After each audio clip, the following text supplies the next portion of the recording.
Welcome to Unified Media Dropping Gems Podcast. Let's get it.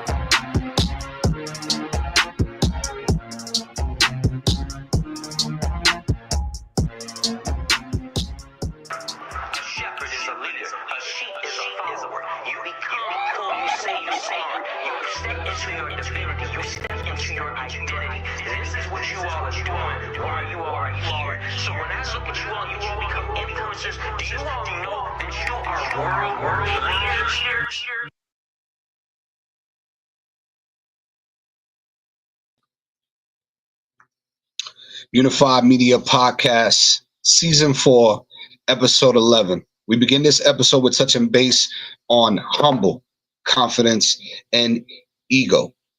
The discussion will revolve around the importance of confidence when setting goals, being humble with the process of achieving those goals and understanding its journey, and limiting making decisions or reacting through ego and pride.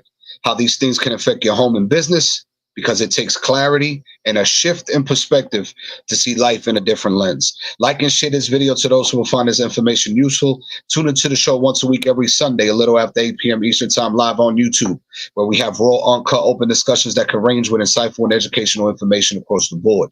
Other episodes will include past and current events, trending topics, conspiracies, personal journey, and so much more. We also like to invite special guests to shed light on who they are and what professional industry they are in. If you'd like to be a guest on the show, email droppinggemspodcasting@gmail.com with your name, business, industry, social media info, and brief bio. Hosted by yours truly, Jail the Truth, and Aki ONCL Dewan. And of course, whenever we have an opportunity to have our third seat, survival skills. Support the show by subscribing to the channel and hitting the notification bell. Fellas, we are here. Episode 11. Yes. Humble, confidence, ego, pride. Whew, is it going to be something? It's going to be something. It's going to definitely be something. But before we get into that, I was actually discussing with you brothers about a concept that I have, where there is something in Japan called the Jihatsu, where the term means evaporating, and through the notion of evaporating, they leave their old life to start a whole new one under a whole new identity, a whole new structure. Man. I'm actually going to read. I took that concept along with Squid Games, and I think I came up with something special to produce my first film. Let's see if I could find it here. I was doing some reading. I didn't know that was that's a real thing.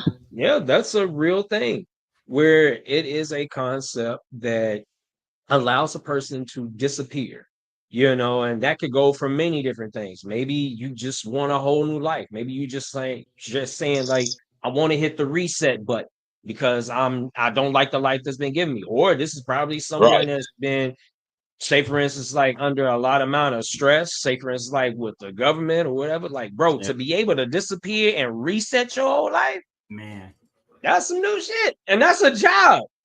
Right. In itself. That's but at the same time, you should always be able to have that opportunity to do so. Appreciate you, Dirt Road, for that. Thank you for contributing to the podcast. You should be able to reset your life at any moment in time that you feel you need to, and you should be able to do it where you take the time to focus. Because what to me it sounds like is that you have the opportunity to go restart one, but it allows you to focus more on what you're going for versus what you've already been through. right? Yeah, I like You know that. what I mean? Where you don't have to dwell in the past and dwell on the things that has been already stressful and that has been keeping you and holding you back. You get a more opportunity to, all right, I've started over, or I'm starting over. Now I get to focus on really what's the most important thing, and you get to and you allow yourself that opportunity to have nothing else but your focus and direction towards that. So, that sounds exciting, Naki.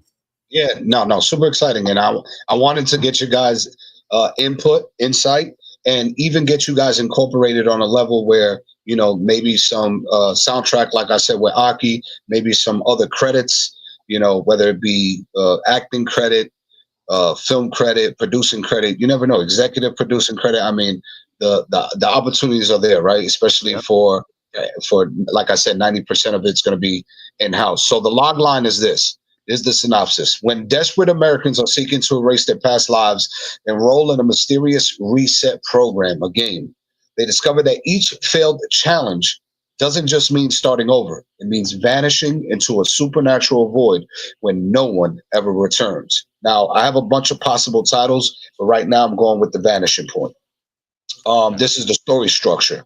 The film opens up showing everyday Americans crushed by debt, abusive relationships, job losses, scandals. You're going to see flyers and dark web ads promised that say, want to disappear, want a clean slate, enter the reset program or enter the reset game.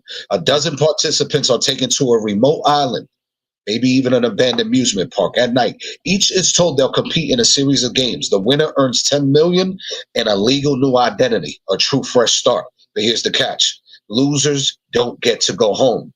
They actually vanish. Climax, the game's rising tension. The games are going to mirror twisted versions of maybe childhood and life reset themes. First game is called Erase the Past. Participants must shred or burn symbols of their old life, photos and documents, while resisting hallucinations or spiritual loved ones begging them not to do it. Number two, Buried in Debt. A race across a collapsing maze where debt collectors are made of shadow figures drag the slowest players down into the ground. Number three, Silent City. Contestants must walk through a replica of a busy street in silence. Those who speak or call for help are pulled into mirrors by ghostly reflections. Number four is called Last Call, a deadly phone booth gauntlet where only one call connects to freedom. There's going to be a series of clues that lead you to the right number. When you call the right number, you win. If you call the wrong number, it leads to screams and a bunch of people disappearing. Now, the contestants who failed are consumed by an anomaly. They shimmer, distort, and dissolve like steam, echoing the Jahatsu evaporation. Final round is the final twist. The last two survivors face the final challenge. Choose to reset or remember. One button erases all memory of the game, grants them the wealth, and lets them live a new life. The other lets them remember everything but forces them to return into their old broken lives. The winner chooses to reset, evaporates into their new life. But in the last shot, we see them in a bland, endless suburb with hundreds of other winners, a simulated purgatory controlled by an unseen entity. The camera pans to reveal another flyer appearing in a city street, suggesting the cycle never ends. Ooh. I like that. That Ooh. that got my creative juices flowing Man. like in the games. I'm like, what was that one? What you say the third one was? The third That's one. Silent City. So the third one is called Silent City, where the contestants must walk through a replica of a busy street in silence. Those who speak or call for help are pulled into mirrors by ghostly reflections. Nah, number two was Cold Game, bro. Number two is Buried in Debt, where a race across a collapsing maze while debt collectors of shadowy figures drag the slowest players down into the ground. And what's number four?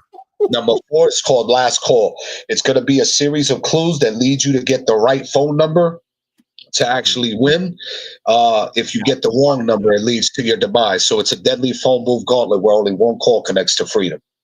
I like that. It reminds me, and I got that idea from The Matrix, where she picks up the phone, and then you see the truck coming, and then it fucking, you know what I mean? Now, what ends up happening is that the truck is coming to crush them.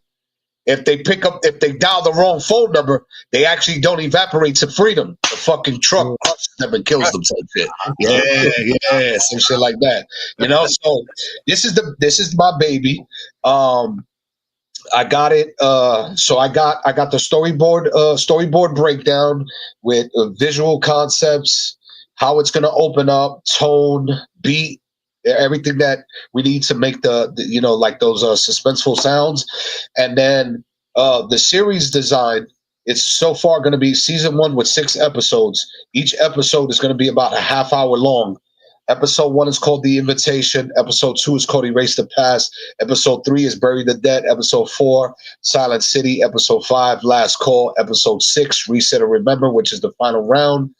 I have tone, I have structure. I even have so far, because it's going to be a dozen characters, but so far I have 10.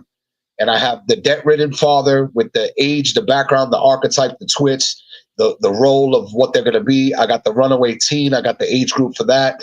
The third contestant is going to be a fallen CEO. Fourth is going to be a single mother. Fifth is going to be an addict trying to recover. Sixth is going to be a grieving widow. 7, a war veteran. 8, a college dropout. 9, a pastor. 10, an immigrant worker. And then I'll come up with 2 more archetypes after that during the weekend. But yeah, yo, I'm telling you. Ooh, look, you should have you said you have the single mama, right? I have. So you guys could give me one each and I'll write it down. So we got the debt-ridden father, the runaway teen, the fallen CEO, the single mother, the addict, the grieving widow, the war veteran, the college dropout, the pastor, and the immigrant worker. I need 2 more. You should just you should try to do in a way. You should have it where you have a husband and wife. They're both trying to relive trying to do their whole past, and they have to learn. They have, in some ways, they have to work together. In some ways, they have to work against each other. And one has to choose. You know what I'm saying? Is one going to die? Is one going to die? Or one going to live? Like, who's going to be able to reset life? I like that. So we got husband and wife. That's 11 and 12. That's why I was getting at. So therefore, you have your 2 characters, because they're one, but they're 2, because they, you know what I'm saying, that's a tough battle anyway. And that's a lot of what a lot of people deal with, because right now, especially in today's world here in America, you have a lot of people in households, they need each other in order to survive, but the relationship has already been kind of broken.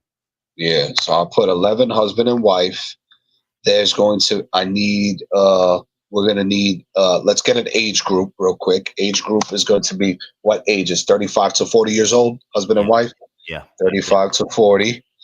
We're going to say there, the next thing I need is background.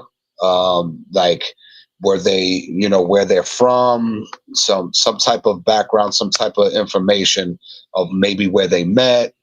What do you think? Do you think one's from like overseas, one's from the States, and they met on a vacation? What do you think? That's a good story, because you know what I'm saying, those 2 culturally different backgrounds. So one overseas, one in America, met on a cruise vacation and fell in love and have been together for 10 years. 10 years. 10 years is a good. 10 years is good. We'll leave that one. Arc. Okay, so the arc is going to be the reason why they want the reset. Did they fall out of love? Did one cheat? Was one abusive? Was one secretly abusing drugs? Were they not maybe that it should be inclusive to both of their characters, from the other archetypes that's in it. They're a role of both of them, you know what I'm saying? So one is the man is the, you know, he has this, but he had a broken family, and so now he got with her and they created their own little family. And then but it's not working out, so now he's trying to reset, wondering if they need to, you know what I'm saying, they need this reset so they can try to start a new life and come back together, or if this is going to show if they need to divorce and separate. Or divorce and separate. I love it. I'm writing it up. It's all in here. Hey, we making the show. Hey, I'm trying to tell y'all, this shit is about to be a bang. This shit is about to be a banger. The last time, go ahead. And then I need an erase in the past.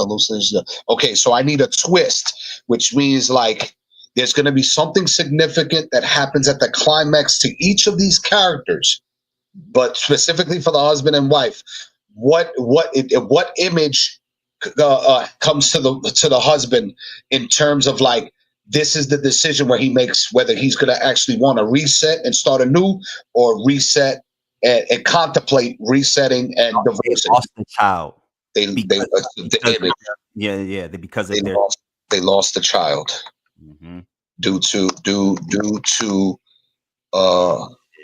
unnecessary due to unworldly circumstances. I'll say it like this. It was the wife's fault they lost the child because the child was in her care, but the wife already had a problem because the husband wasn't always at home. He was working a lot. Okay, so wife lost the child due to, and he had an affair. Okay, so wife lost child due to wife lost the child under her care. We'll figure out exactly more detail. Under her care.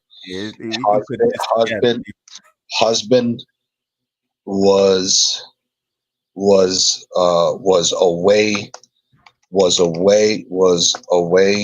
working, but actually having an affair, actually cheating. That gives them both the opportunity to want to start a new life, or come back together. Husband was away. All right, the husband was away. Wife lost the child under her care. The husband was away working, but actually cheating and having an affair. This is going to be the twist, though. I got it. The image that's going to pop up for the husband is him losing the second child under his care, and an image of his wife cheating on him, and then the wife, maybe catching an image of like a whole new man that actually caters to her needs and all this shit. So we're going to put here wife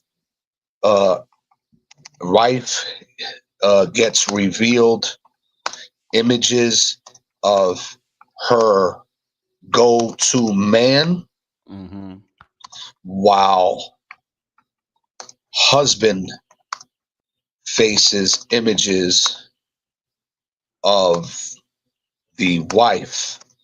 Flashback. Flashback. I like that. Yeah, so it'll actually switch. The roles will switch as the twist. And then audience already ready to watch. I'm already ready. Already ready, Aki. I'm like ready to turn Netflix and on. The audience role is a symbol of what it means for karma, what it means for the shoes, what it means for the shoes to be reversed. Boom, save. Amazing, guys. Love it. Just came up with our last two archetypes. Absolutely. Hold on. Wait. Y'all saying last two with the family. Talk to me. Okay. I'm gonna say we got the last one will be a lost soul. A lost soul. A lost soul. Oh, that puts a good twist. And it's 40. I want him to be and I'm thinking 40 years old. Lost soul. Has a great paying job. This is what I'm going for. We can think about what the job will be. 40 years old, great paying job. Great paying job. Background, great paying job. He's a senior salesman at a 500 Fortune company. Because I was like, he has because I want to be, he has to be confident. We're talking about confidence. Salesman. And what salesmen, a lot of salesmen have confidence. And senior salesman, which means that he's, you know what I'm saying, he's the top of the top. Senior salesman. His confidence is high confidence. He's very humble. Confidence. Very humble, and where he got to where he's at now. Very humble. And small beginnings.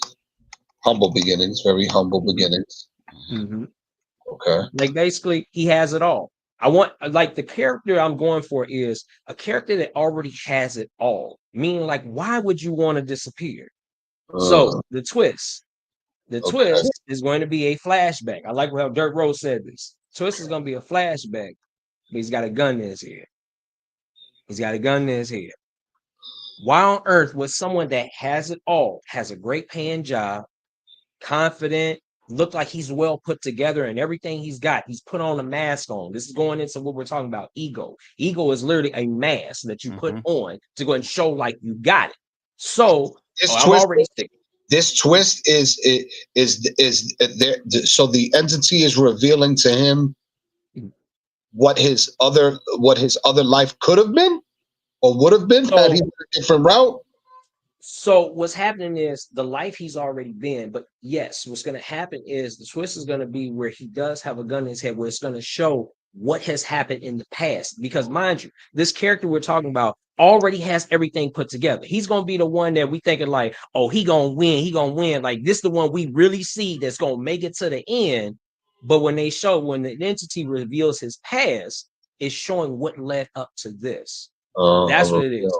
I want him to look like he's got everything together. He's going to be a crowd favorite. He's the mass. This is the one that's going to be like in social media. What's the main thing that we always see in social media? Social media always shows the big win. It always shows how people are put together. It's always showing that everyone's got it. Like, oh man, he got the money, he got the clothes, he got the car, he got the crib, he got it all. So why on earth would someone want to disappear to start and reset all over a whole new life? You sound right. like Coming to America, bro. I was just watching that movie earlier today when remember, and he had his life set up for him. Like he had to get married. They arranged a wedding, but he was like, I don't want my life to be that way. So what did he do? He went to America to go fall in love with the real one. He became the poorest of the poorest, lived in the most dirtiest place of the planet, lived in and took on the most smallest, minute job and the less paying job that he could ever take. And I'm saying, even though he comes from royalty. That's kind of what it sounded like with this guy. Is just like, why would you want to leave all of that? But that was, Coming to America. That was the storyline on that. He didn't want to be set up like that. He wanted to go fall in true love and find that, and then bring her back. So with this guy, it might have been a family, something going on where in his past he made a deal with the devil and lost his family, and that's how he became super and gained everything he got. Because I want it to be where he's going to be very relatable, because that's what I think we're all hitting with these characters is we want them to be very relatable to what other people are going through. And since we're making this very relatable to what other people are going through, they can possibly see a mirror image of these characters in themselves. So therefore we find that relatability.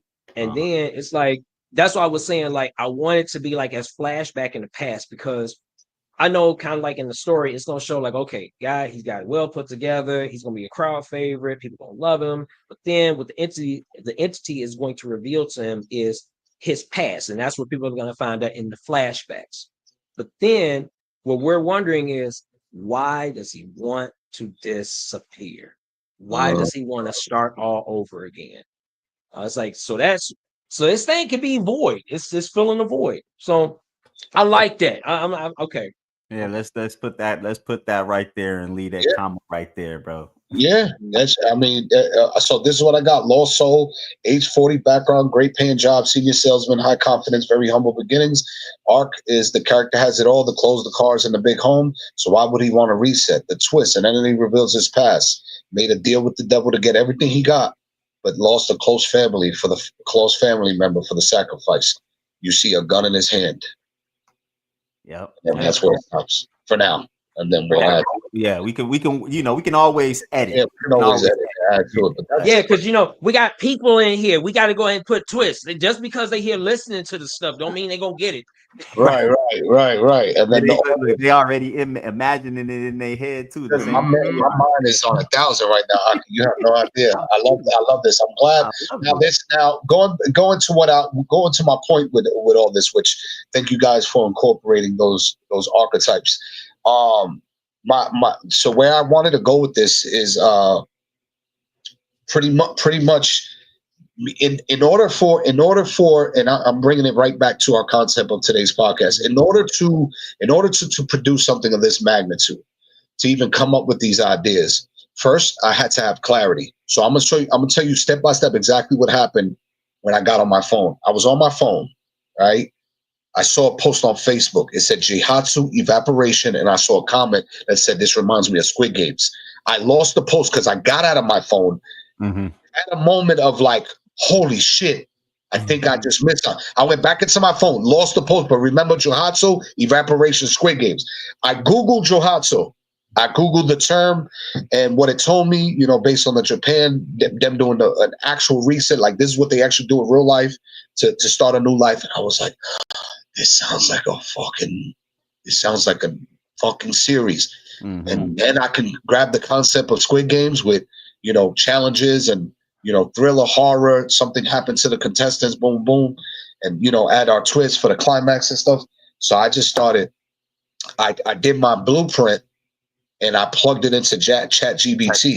And ChatGPT went crazy with me. And I just kept grabbing what I liked and kept throwing it shit that was coming from my head. And I was like, well, let's do this. So now we're gonna work on the script. So, but to go to this point, it takes confidence to be able to build something of this magnitude. I'm not going to be producing this from an ego standpoint, trying to compete with Squid Games. I'm not going to be prideful and say that, oh, I didn't get the idea, from something that inspired me.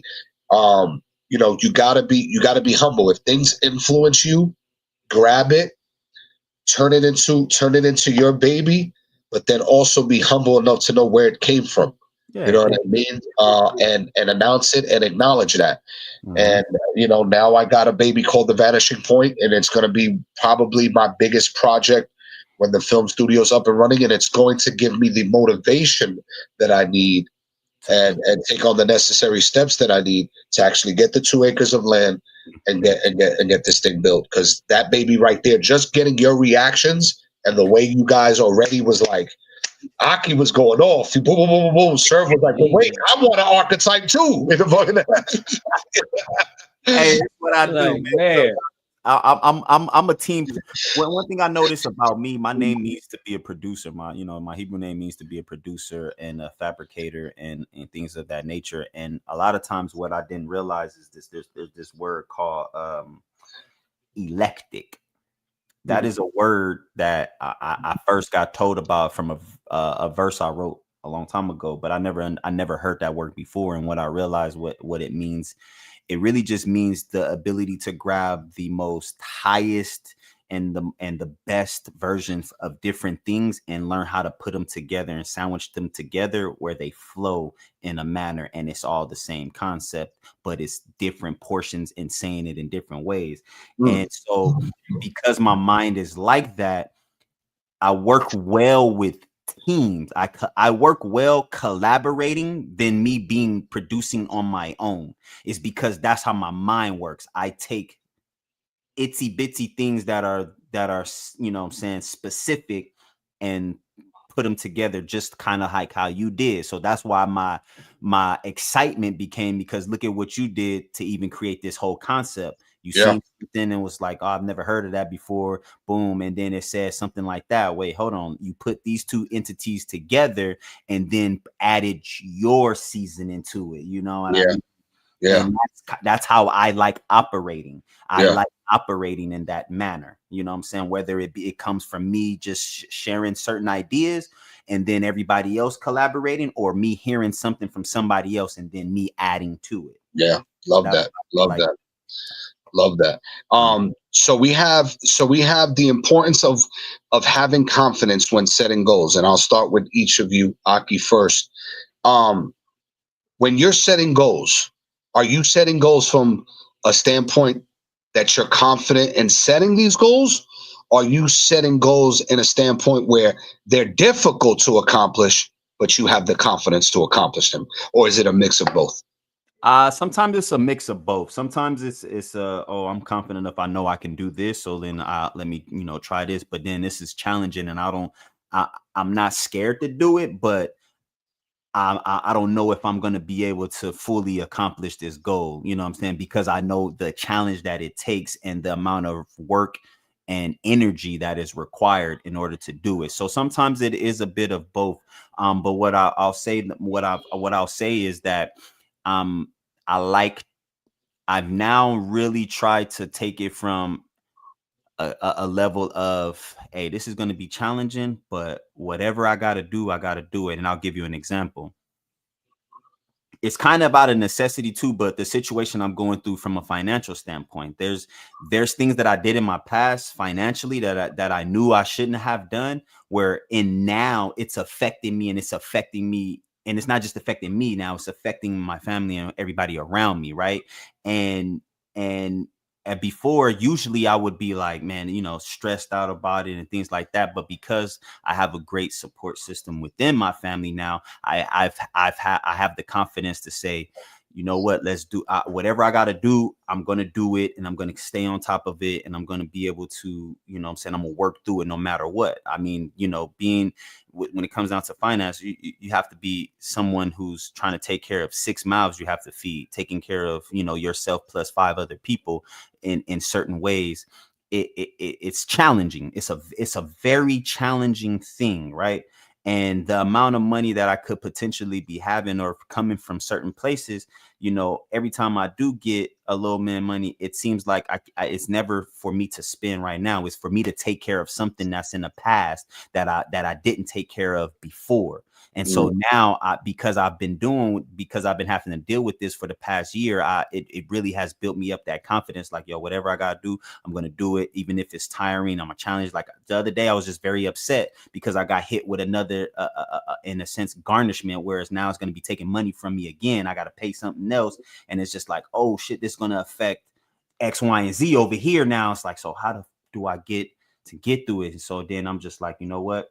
Whatever it is, let me figure out what I can do to try to help alleviate this situation. It's going to be a challenge right now. It's going to be a challenge in a few, what I'm saying, for this next few months to try to get this down. But I'm confident because I know the moment I do this and I get what I need in order for me to continue to, not be stressed and for it to not affect my family majorly, by the time tax season come up, it's just kind of like, oh, okay, now I'll be able to, everything will be good. Now it's kind of, it's like a thing. Now I'm kind of about to have a reset now. Now I have a reset to where I can start doing things in a more better manner and start really get the ball moving and things like that, because that burden is no longer a burden to me, because I stood there, took on the confidence and the challenge of having to work and get through it. What I'm saying, day in and day out, staying on top of it, calling this person, keep calling, I'm saying, trying to get through this person, working around this. It's like that right there is what I've been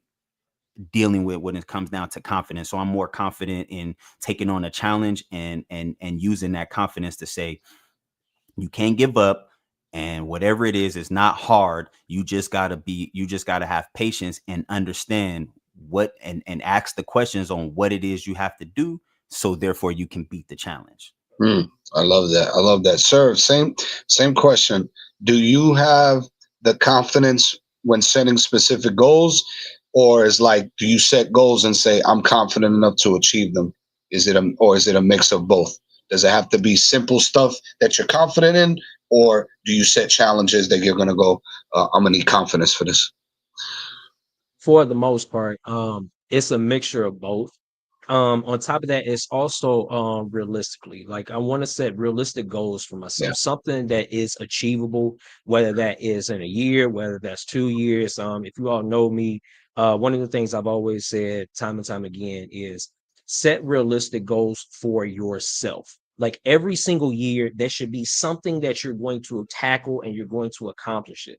So like the way how I've done it is every single year when it comes to like me working at a store.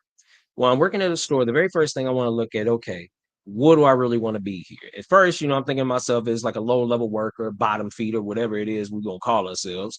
And then I think about myself as in, what can I really acquire from here? What are the levels I have to, topple in order for me to become what it is I want to become? Like I said, when I started at Costco, I used to work as being a cart attendant. That's all I was. I was a cart attendant. There was nothing unique about me. There was nothing that I was really trying to do, because at the side I was just trading. But I was like, wait a minute. if I really apply myself, what could I really do? Then it was like I started developing this self-confidence in me. And the way I look at confidence means that you know your shit. You don't need validation from anybody. The only thing you need to do is self-absorb yourself into it. And once you gain that level of confidence, you can tackle it. So then that's when I went from being from a cart pusher to working in electronics. Then I worked in electronics, moved on up to membership. Mind you, I was so confident in membership, like so confident in me being in electronics that they were like, bro, you selling stuff and we need you someplace else. So now they got me in the heart of the company. This is where the blood is. Like, I want you all to remind yourself, like, when it comes to where I work at, membership is the heart. That's the heart. That's the blood that keeps the company running. It ain't about the people that we're keeping. It's about, can you bring in more? Can you go, well, can you keep people? Can you keep this thing flowing? Can you keep people that's entertained by what it is that we're doing? And can you bring in more value? So now I'm the heart. I'm the heart. So I'm the person you're gonna talk to when you first come in. I'm the same person that you're gonna leave when it talks about the services. Then after that, my final task was, can I become a supervisor? I became a supervisor because finally all the confidence that I have developed in membership is what I leave out there on the floor. I let everyone know, like, bro, I am him. I ain't them, I'm him. And with those goals, I have hit every single goal, every single year. I feel like every single time my birthday rolls around, I got to do something different. I got to do something better.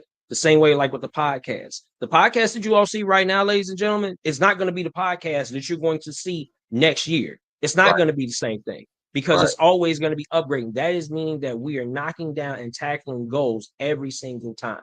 And I feel like, yeah, you have to have a mixture of both. So my first one was, can I go ahead and become a supervisor before my 5th year, my 5th anniversary? Yeah, I did that in 4 years. Love it. Did it in 4 years. So yeah, I was like, I've tackled that. Now, the next goal I wanted to tackle, can I knock out this $1,700 loan? Y'all boys, I'm paying that shit off on September 6th. Yeah. Oh yeah. It's getting knocked out. I'm like, so I'm happy and grateful for man upstairs for everything that he has given me, because I really feel like Yahweh has given you all the tools for you to be great. And this goes towards ego. A lot of people don't realize this, but ego is the mask. It is that mask of vulnerability. It's that mask of you need validation. And that's what a lot of us live in. It's like when we show ourselves on this camera, when we produce ourselves to people, we want to have validation. What I'm doing, is it great enough? Is it good enough? Are people going to really care about, like, are people going to really listen to my voice if I speak? And if you're someone that's struggling with ego, then I'm so happy and grateful that you're here today to hear these words. Man, Powerful stuff. Now, well, for me, I want to tackle something that was personal to me about how particular life experience when I was younger gave me true humble beginnings.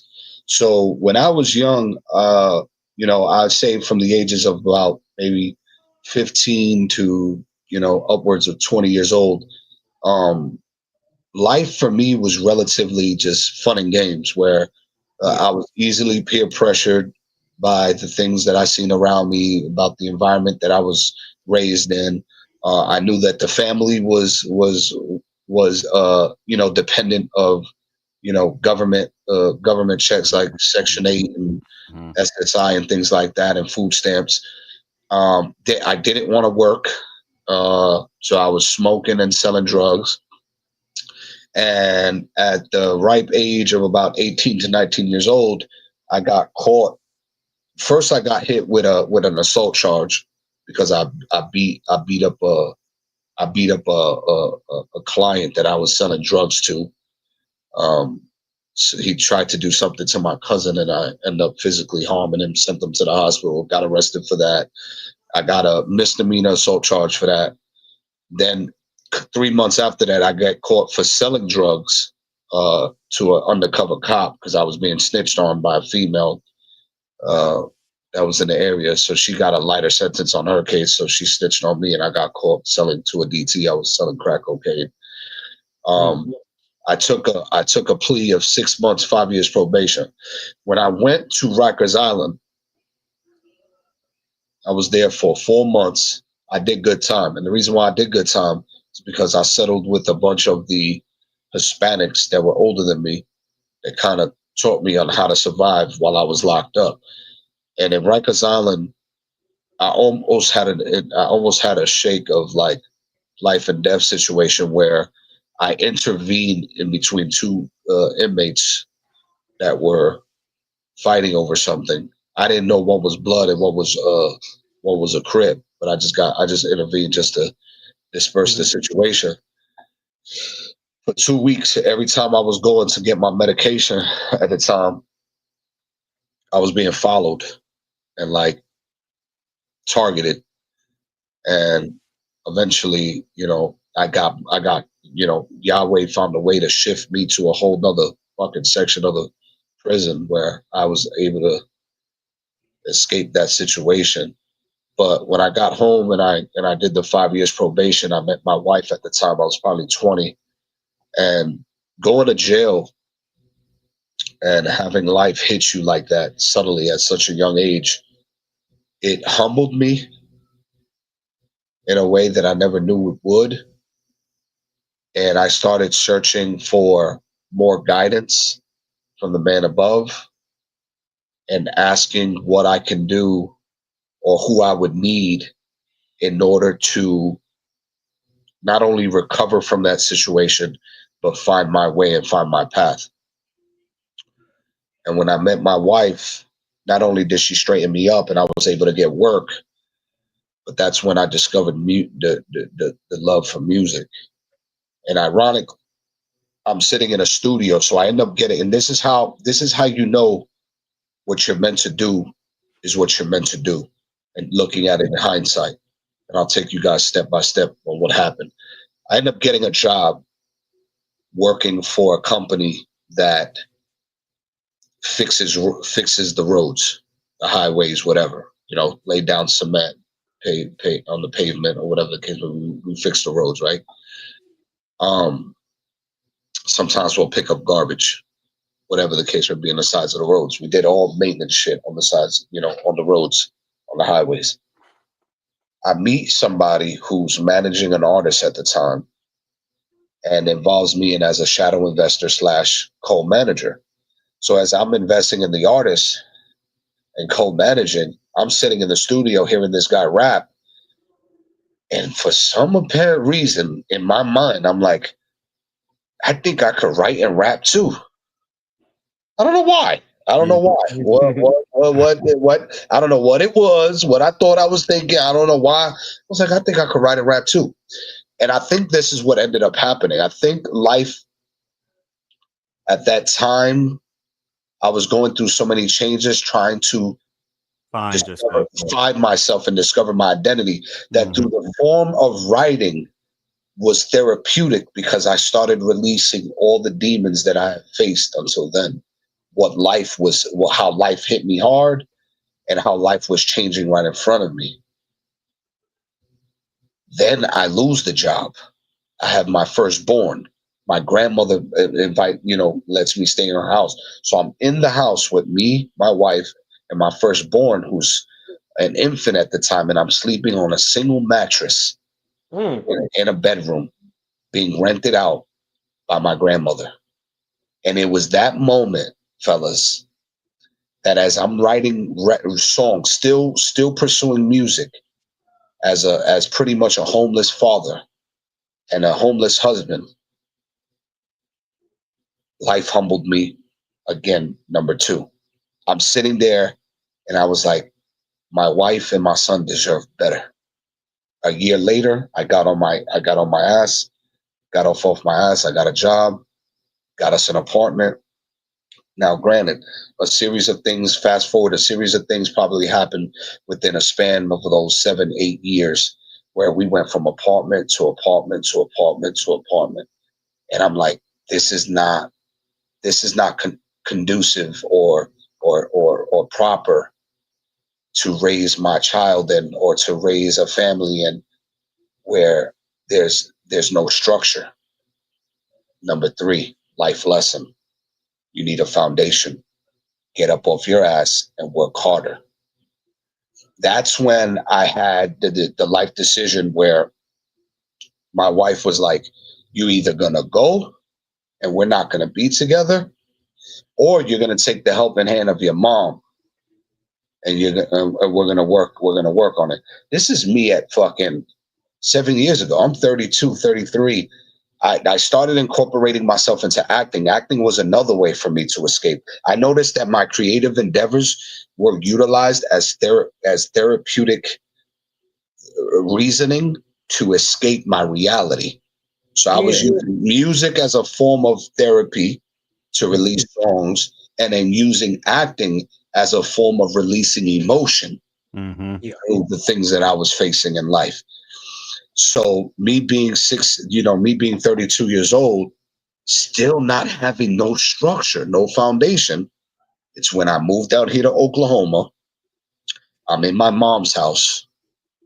And 11 months of being in my mom's house, I realized lesson number 4. All of my weaknesses are a spitting image of who my mother and my father are, a mix of them too.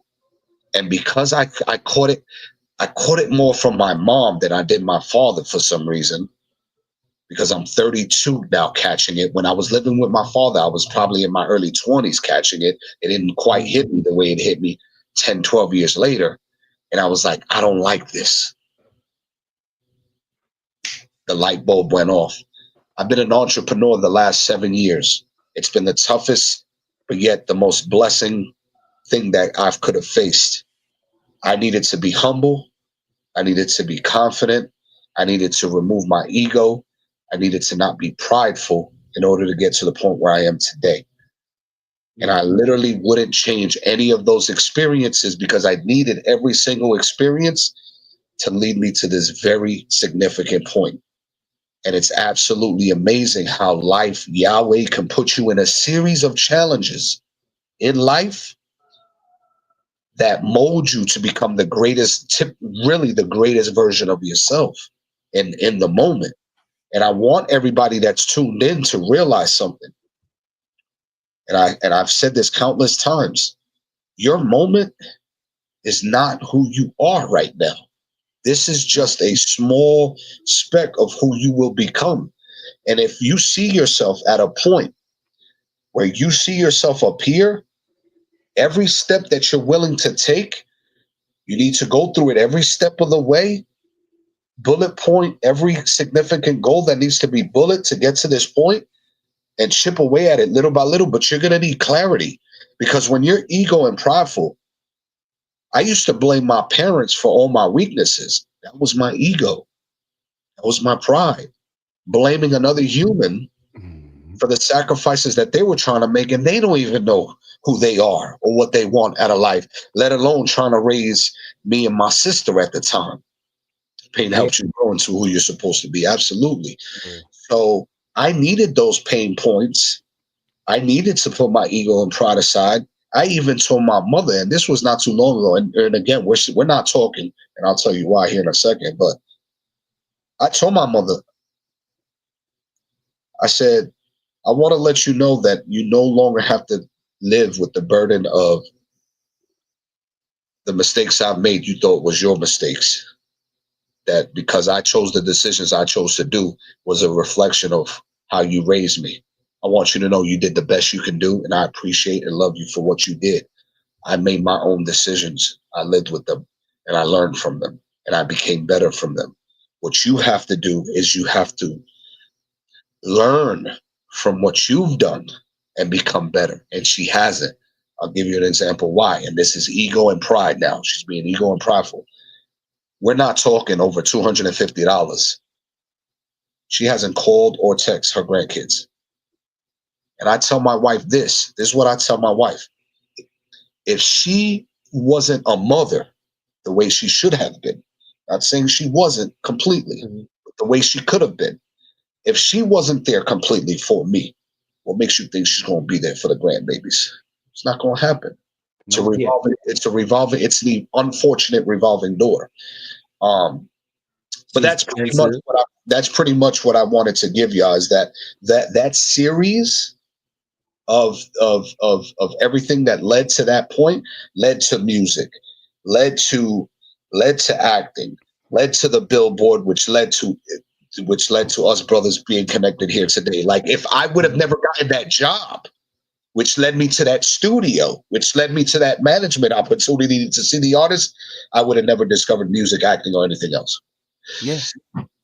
I like that because what you're telling us from your parents' standpoint, you're a construct.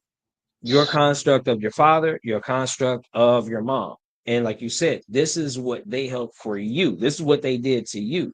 And learning from like with your mom, learning through your past and revealing it to yourself now, it's kind of like with your parents. Well, with your mom. Mom's already sounded defensive, boastful, resistant toward constructive criticism. And that's that ego. She's ego driven. So as far as her taking that self accountability, she doesn't want to hold herself accountable. It's because like, oh, you're my child. I birthed you. I did this for you. So you should be you should be giving back to me.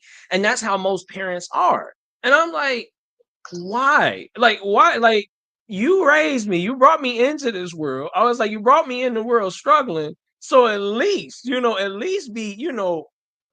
go ahead and give me a pat on the back when I'm doing great things. For real.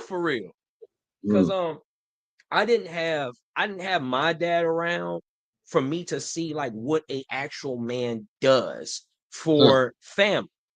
Because honestly, when you think about it, like what are women raising? When women raise young men, they're turning them into the men that they would want.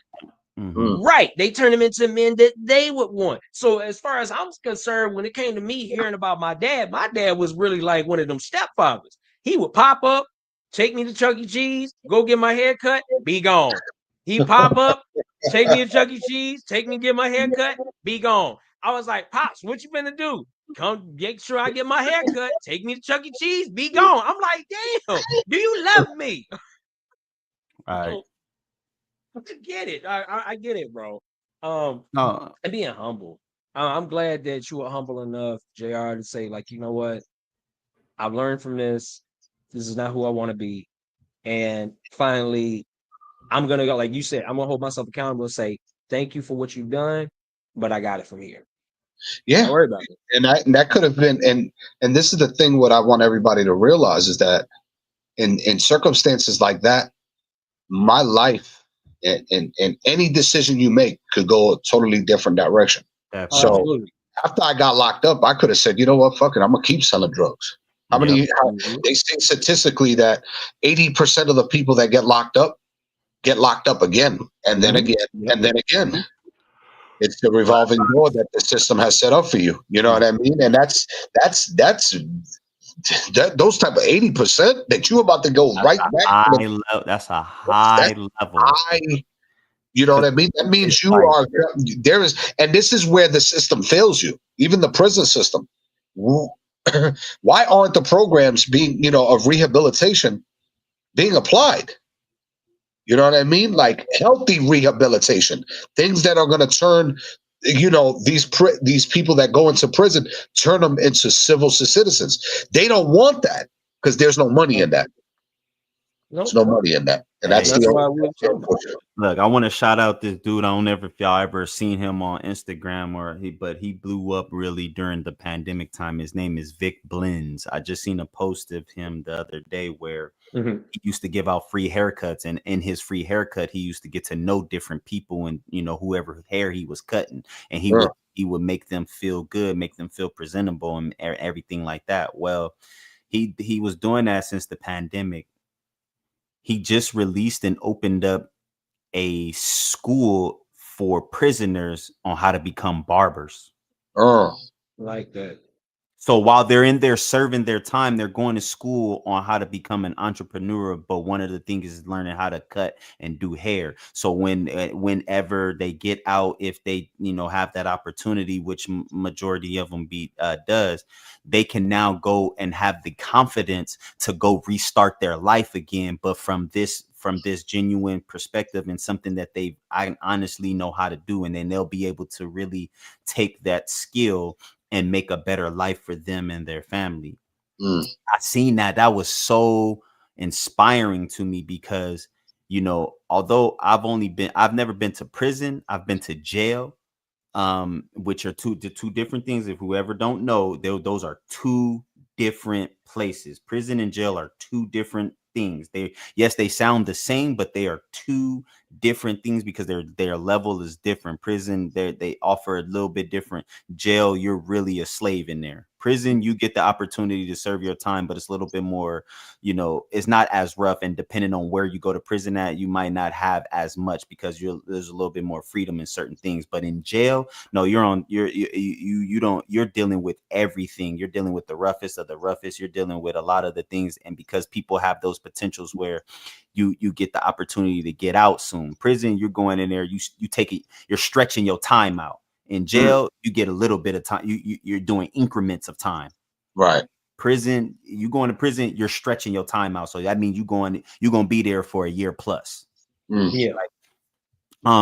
So it was inspiring to me because it was just like, yo, you've done something to be able to give men the opportunity. One who probably a lot of them is in there, they didn't have good father figures, or they didn't have a father, you know, their fathers, just like how you say, they'd come and get them every so often, but it wasn't never really talking, sitting them down, getting to know them and be able to lead them in that manner. So none of them really knew what it means to be a man, and they were being raised by a lot of women, which they seen how some of the women did things from an emotional standpoint, so they felt they had to be emotional about all of their dealings. And it was inspiring because it's like, one, I never went to barber school, but I know how to cut hair a little bit, you know what I mean? I know how to cut hair. But that was pretty cool to me because it definitely opened the opportunity for some people to take on a new life. Like, you know what I'm saying? Like how you talking about with your book, like the opportunity to start over from where they at. And that's one of the things that life gives you, especially when you're able to humble yourself and allow your humbleness to be a high boost of confidence.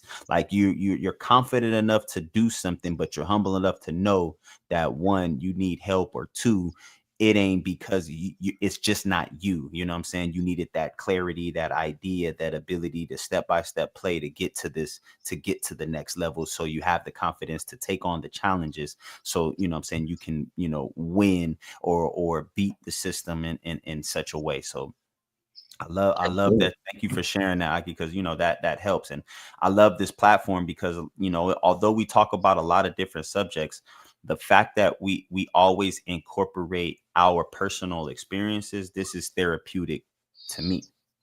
Appreciate that. To do that and being able to share certain things. I don't share everything, but I share the things that make sense and that are you know, that I want to share, because I'm personally, that's just me. I don't want people to know everything, but I want them to know I do that. And if you really want to know something, then I can give you what I want you to know, because I don't have to have you know everything, but 100%. I want you to get a bigger picture. Like, okay, well, this dude is so humble.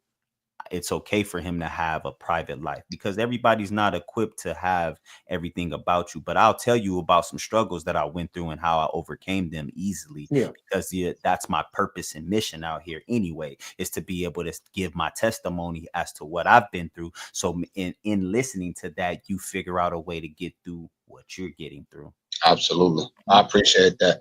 On that note, we're going to be talking more about ego and pride when we come back, and how that affects, you know, our, not only our home, but our business. In the meantime, we're going to play this video here for some motivational purposes to get into our intermission. This is about self-confidence. Stop doubting yourself. Check this out.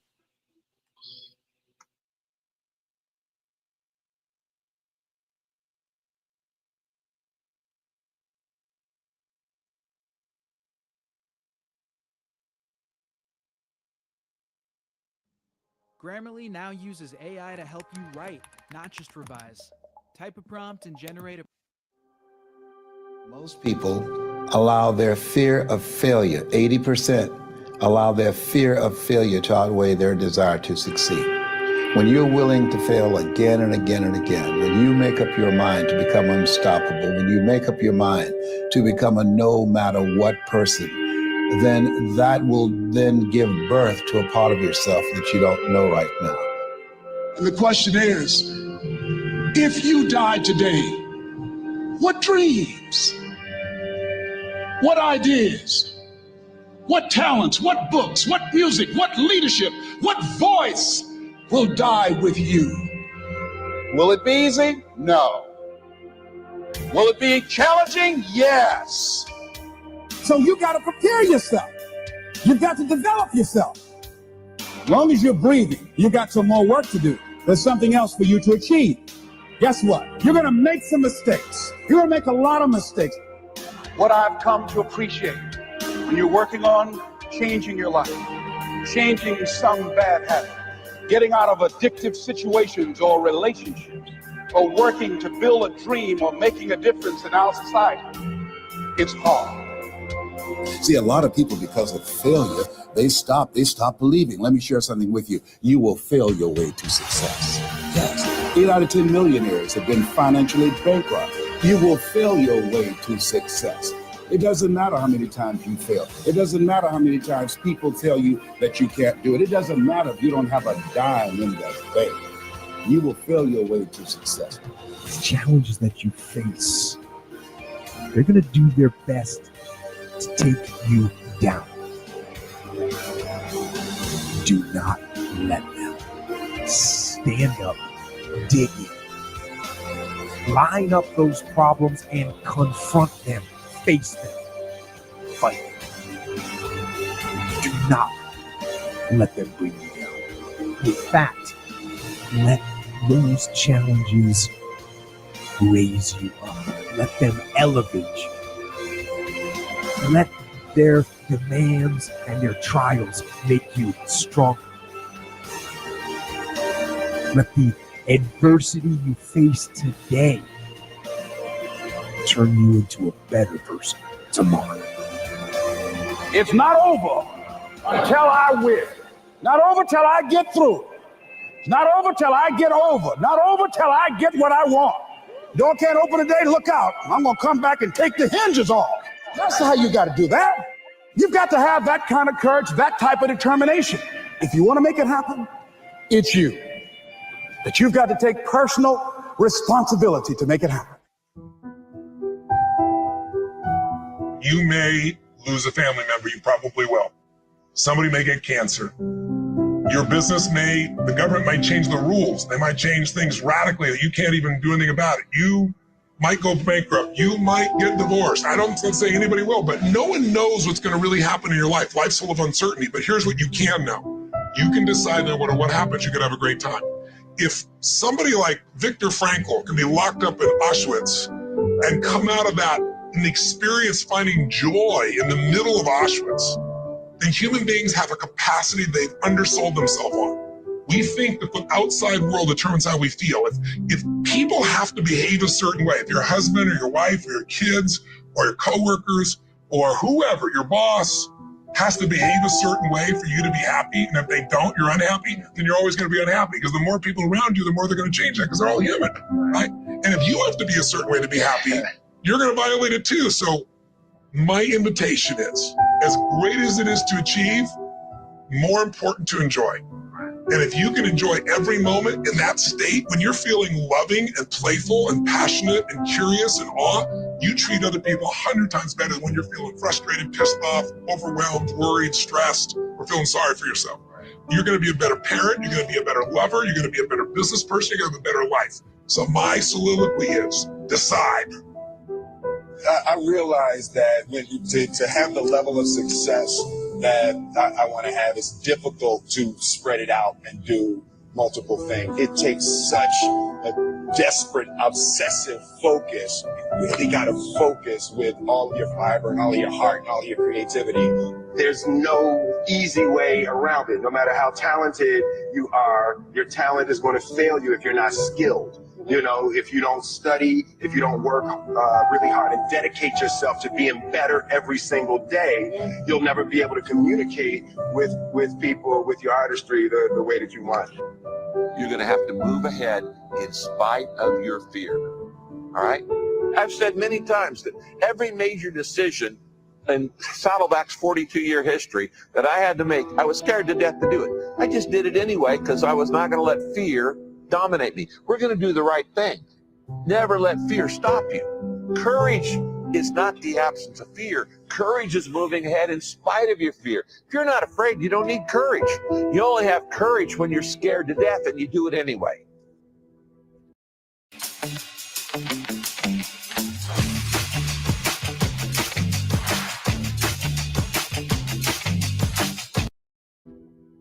Where does self-confidence come from?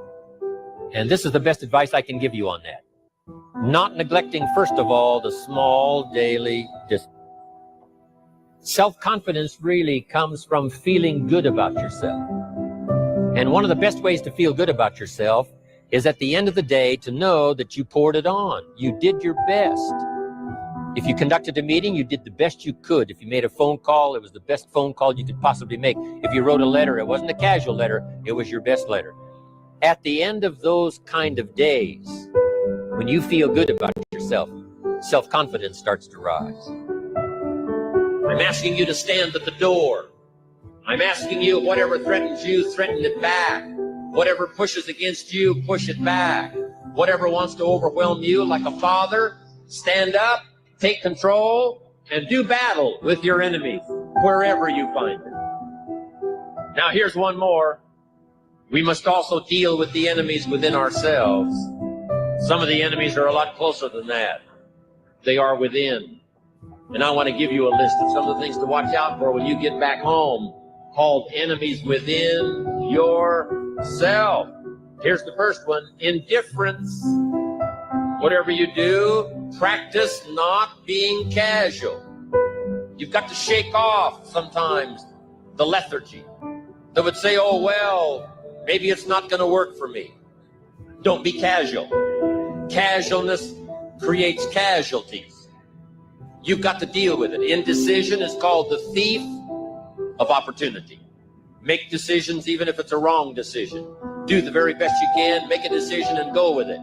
If it doesn't work out because it was a wrong decision, I'm telling you, that gives you experience now to make a better decision.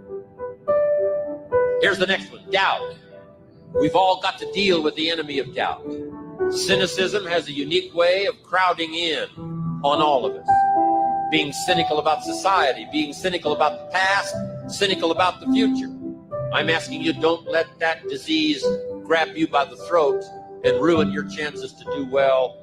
Yes, it's easy to doubt that it can happen. It's easy to doubt. We've all got fears that want to crowd in.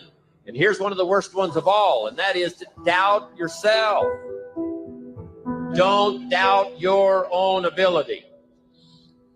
You can possibly find. So whatever your enemies are here, drive them into a small corner.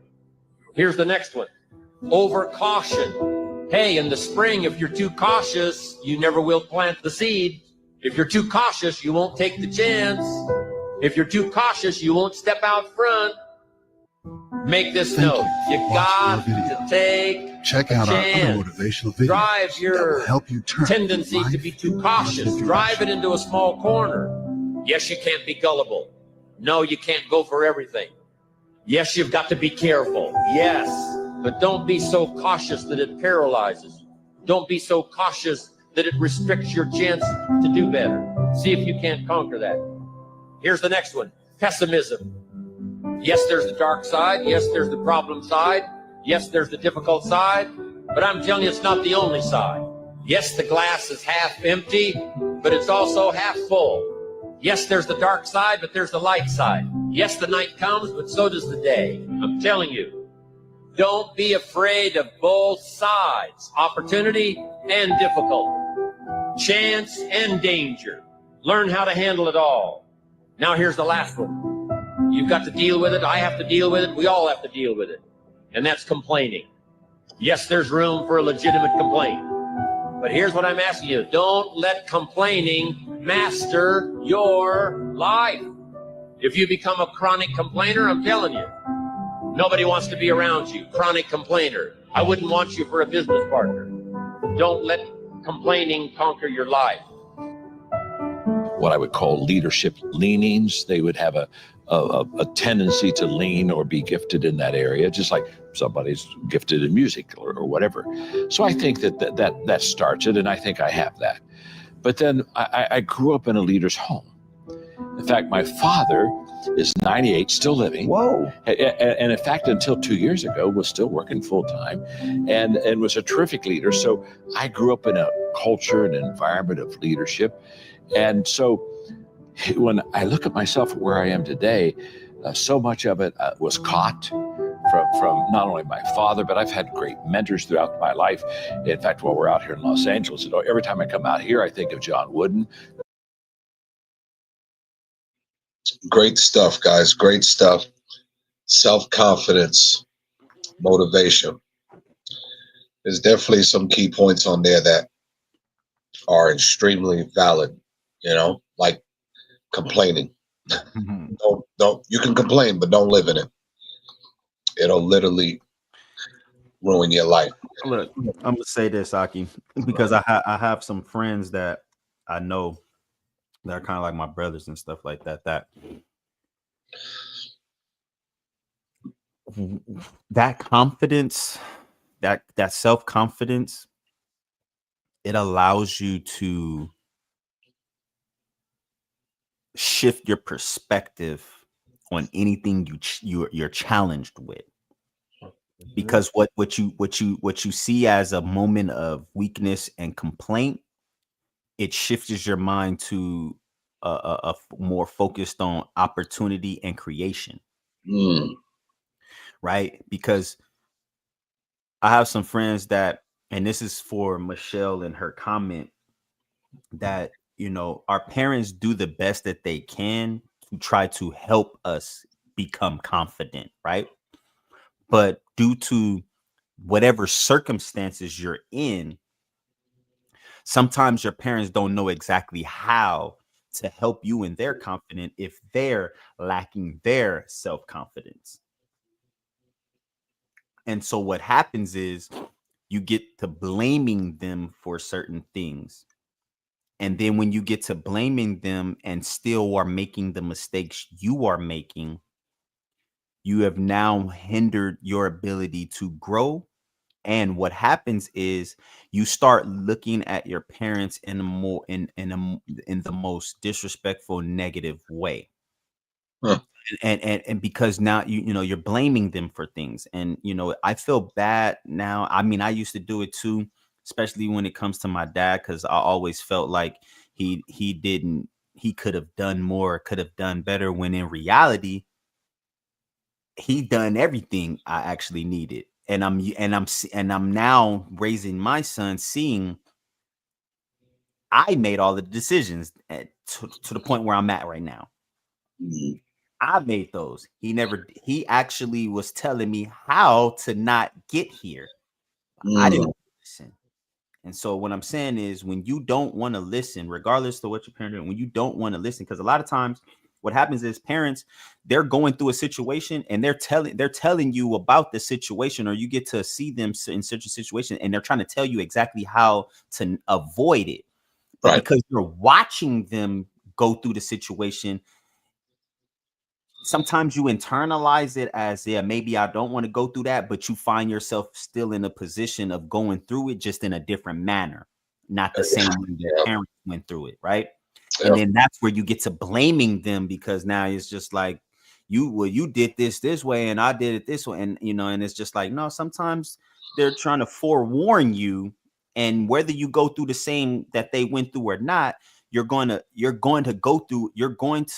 experience some type of challenge, toughness, and what I'm saying, and it's going to be a hardship.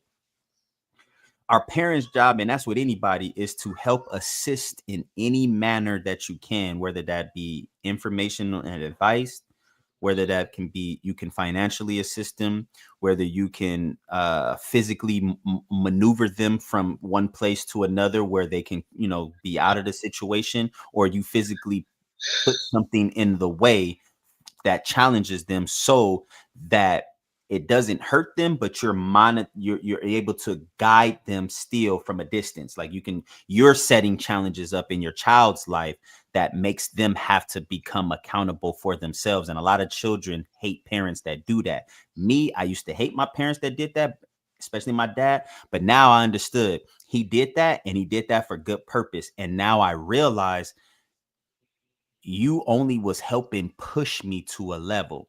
And I say that because he wasn't the first person. I didn't listen to my dad. It took for me working at AutoZone and my manager, the store manager, to push me to my limit, to push me to my level that I needed, to give me that self-confidence that I needed, to take my father and me blaming him for what he didn't do or what I think he should have done out of it, and saying you are the more responsible. And what happened was, I was working at AutoZone. I was a regular associate, red shirt. For those who have ever been into AutoZone, they have red and gray shirts. Gray shirts are the management, red shirts are the regular associates. I was a red shirt. I was working there. I was getting 36 to 40 hours a week sometimes. Well, because I started becoming lazy, didn't want to work too much, being late, and a lot of times, sometimes it was, due to my living situation, my manager said, you know what, I'm not going to allow you to do that. I'm not going to do that to you. He took my hours away, where I was only working 2 days out of a week, 4-hour shifts. So I only technically 8 hours a week that I was working. At the time, I was living with my dad. I had to pay rent.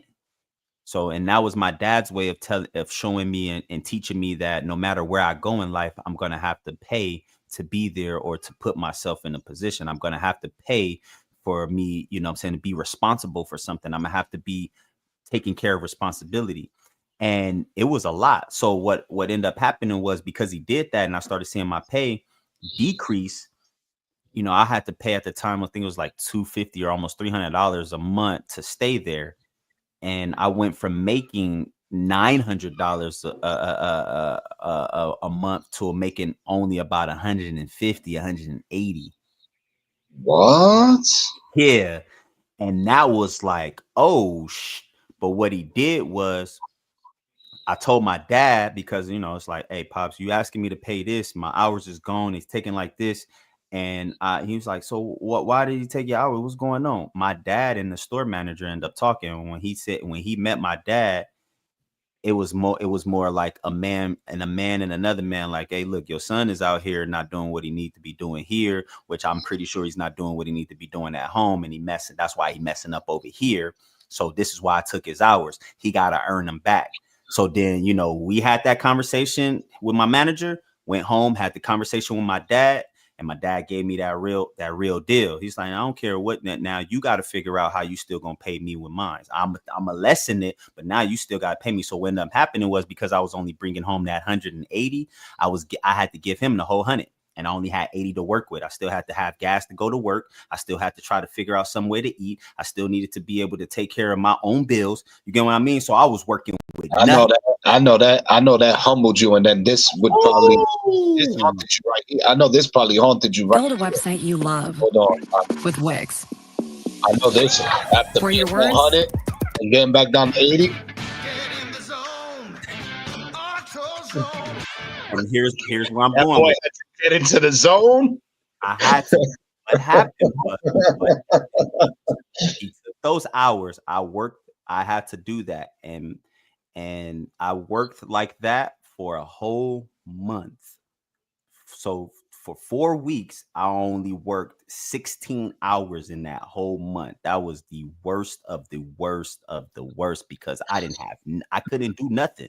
I couldn't do anything that I wanted to do, because I had obligations that I had, and I only had a little bit to work with.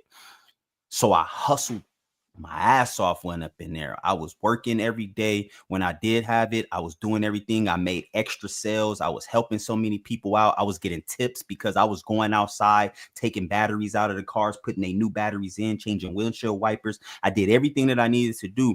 And in my time of doing that, he started giving me back hours more. So I went from having 8 hours a week to having 16 hours a week. And then from 16 hours a week to 24 hours a week. And then from 24 hours a week up to 32 hours a week. And then when I got there, I think it was around about the 24th when I got to the 24-hour a week, because these were week increments too. Like it wasn't like I was, just every I was literally like 1 week I'm working 16 and I hustle my ass. Then the next week I got my 20. Then I hustle my again. I'm saying so forth. And then I end up jumping onto what we call the truck crew, which was the late night deliveries of them bringing in all of the new products and me having to put it up in the store.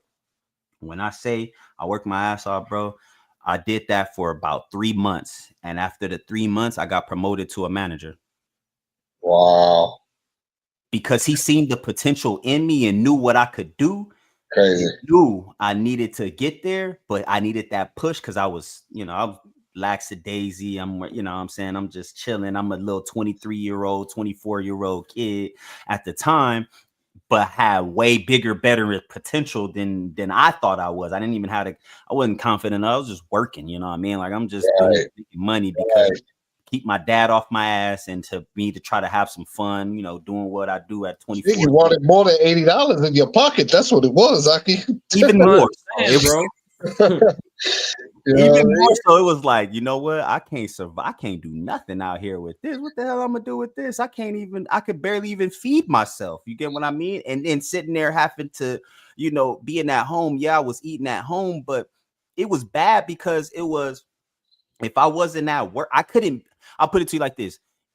I couldn't be at home when I was going through that. I couldn't be at home until my dad was home, and he went to work from 6 a.m. to 3, sometimes 4 o'clock in the afternoon.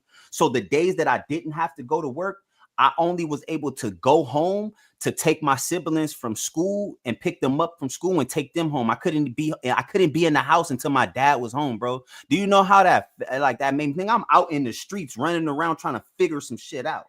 You get what I mean? Like it was the most humbling. Was that your okay? Would you say that was your first working experience that humbled you? Yes. It was your first working experience that humbled you. Now, when you went into management, this kind of reminds me of like Sir's situation, how he worked his way up into a management position. Did you find it more difficult to be a manager, or did you was it kind of like the same experience entry level where you were like, oh, I'm just going to chill now. I'm the manager. I'm making more money. I'm going to be a manager, but I'm not going to be a manager. Like, what was that sequence like for you? I'll say this. It opened me up and gave me more of a confidence to being the leader that I knew I could be. Oh, interesting. I knew I was a leader, never been a real follower, knew I was a leader, but I just didn't know how to really lead. And my dad, because he worked so much, he was teaching and showing me, but he was leaving it more for me to figure out on my own. And because of that situation, it taught me that I am more than what I even think I am. I can do more than what I think I can. As long as I have it. And because of that, when I became a manager, my first night as a manager alone, no other management crew. Because before, when I was of course working with management, and then being there, and I was by myself. This is where I really knew he pushed me to a level that I didn't know I had. It was me. I was closing the store, so I was working from 6 to 9 at the time. I mean, I had worked the full day, but from 6 p.m. to 9 p.m. was the last little final straw. It was 3 hours. It was me as the manager. I had 2 new guys that just started probably their second week there. None of us spoke Spanish, and all of my customers were mostly bilingual or Spanish only. Yeah. And as a manager now, it was my duty to have to do this. So what I did was I seen I had 2 new guys. They didn't really know stuff. So I had them work the front counter. Hey, y'all take care of the customers. And as I started seeing everybody started coming in, it was just getting crazy. I said, you know what? I said, excuse me, because they were complaining about it taking too long because they only seen us 3. You know what I'm saying? Nobody spoke Spanish. So they like, what is going on? I said, excuse me, does anybody in here speak Spanish and English? One dude raised his hand. Okay, you, sir, please. Can he help me translate most of my clients so I can start getting them out? I started working it. I'm on one phone and one computer helping. I'm helping the client on the phone, helping one person in front of me. He's speaking Spanish to everybody else to help my other 2 members. And I'm running a register that I'm right next to help. I had people in the line that needed to pay just for cash. Now that everybody had card, nigga, for the 2.5 hours we did that. And when I tell you, I was shocked, like, holy shit, we did it. They even their confidence even lit up. And I'm telling you, it was 2 black dudes and a white dude. None of us spoke Spanish, bro. And with the dude who helped me out with translation, I gave him a discount on his stuff. I gave him extra stuff with that, some free stuff, because I'm like, man, you don't even understand how I appreciate you for you helped me do this. And we beat the projected sales for that day because of that. So it was the most profound, confidential thing that I ever done. And because of that, man, and because of me being able to see that, any job that I ever went to, I always, like you, sir, I started off at the bottom, but my goal was to always promote and go up. You're not capping me at this level. Because I know I can get past this. You know what I'm saying? I have a limit where if I'm working at a company or if I'm working with anything, if I don't see any progress within the first year or 2, it's not for me, because that's what I need. I need at least a year or 2 to promote to the next level. Because in my time, when I get into a company, this is how I look at it. When I get in there, I'm looking at how everything. I'm not talking for the first 3 months. I'm not talking to anybody. I'm not making friends. I'm not doing anything. I'm learning operations. I'm learning how this work. Who the person is that's operating, how it's working, why it's working like this, what's not working, and seeing where I can fit and put myself in and make it better. And I did that in most of the jobs that I had, and I always promoted to a team leader, supervisor, and it helped me out because I used to manage a team of. I used to manage 10 teams of 10 people. So it's 100 people that I'm managing on top of me doing my actual work. But because I did that, and I'm young, bro, I'm 23 years old, 24 years old in a management position, and I'm black, because at the time that we were staying at, it was a predominantly Hispanic crowd, and nobody in management ever been that young, bro. I was one of the youngest managers there. And then our store was the number 1 store in our region, bro. The district managers in the corporate office used to come to our store because they trying to figure out how is this store here booming with sales. They meeting they everything, right?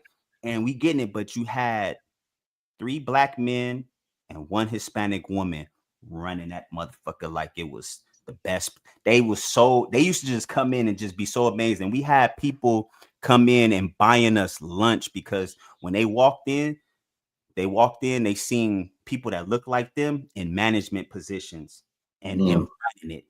I love that. I love that. And one of the things I want to take from this, Aki, is the fact that one of the points I want to make is you start off entry level, laid back, lost your hours, then applied yourself to get your hours back to make your money, got to a point of management, right? Saw the series of what it's like to be a manager. And Sherv could contest to this and incorporate himself by mentioning, some of his workload.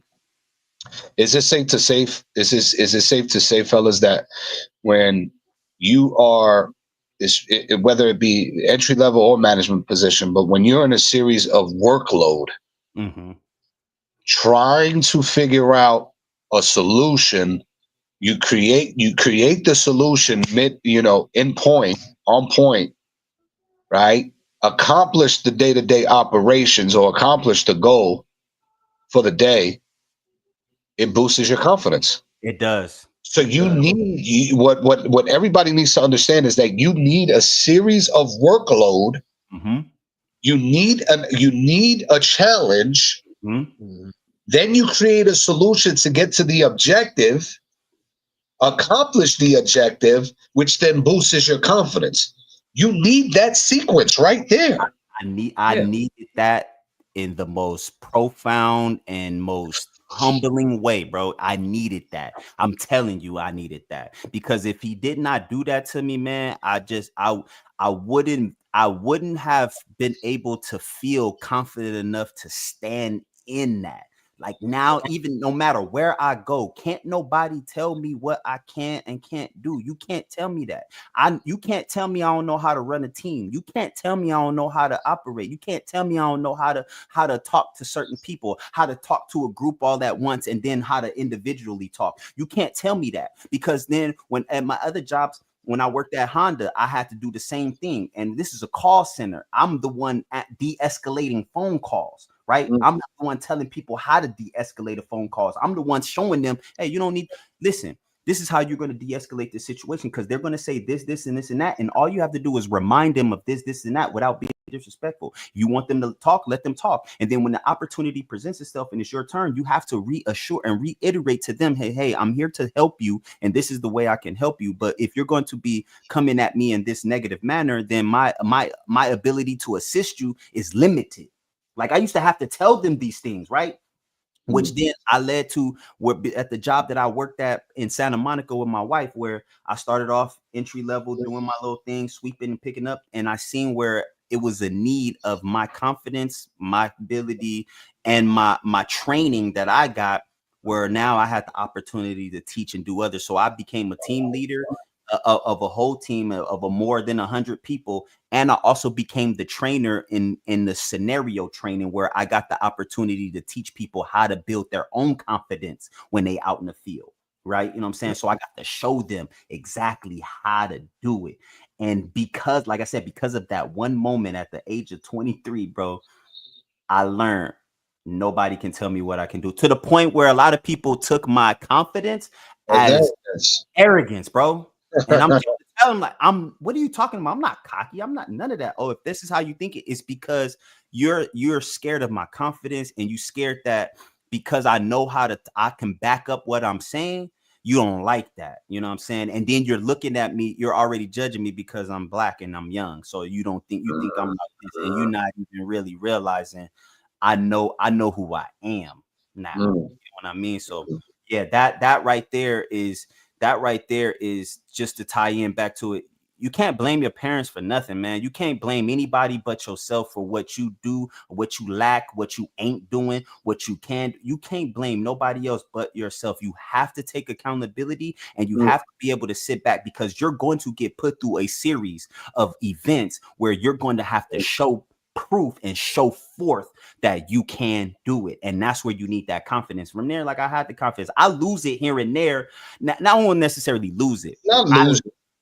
I get lackadaisical sometimes because of the amount of workload, but I never lose my confidence and ability to know that I can push through and get through it. And that's when you have to rest and recharge. Yes. That's when you have to rest and recharge. I love that, Aki, man. Thank you so much for breaking that down. Cause you know, I was able to grab that scenario and break it into tangible pieces for those that are tuned in. I want to take this moment really quick to highlight what Michelle said, which led Aki to that conversation.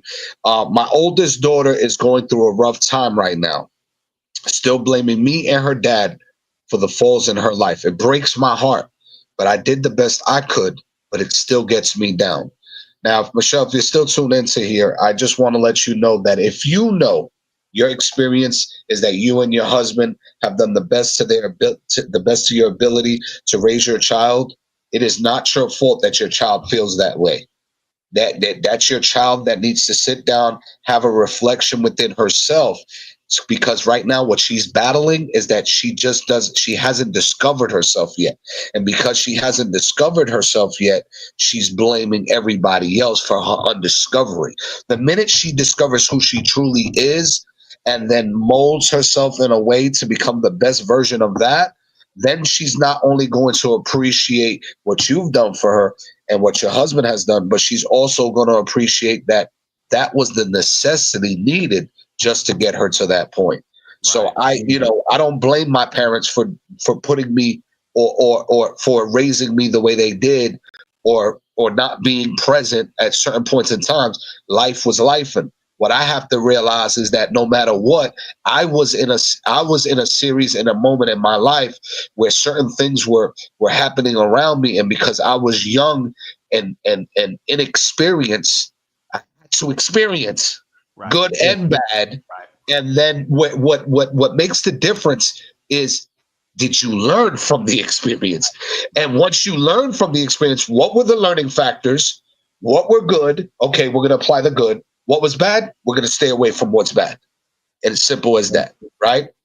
Next thing Dirt Road said here, my son was a very angry person because me and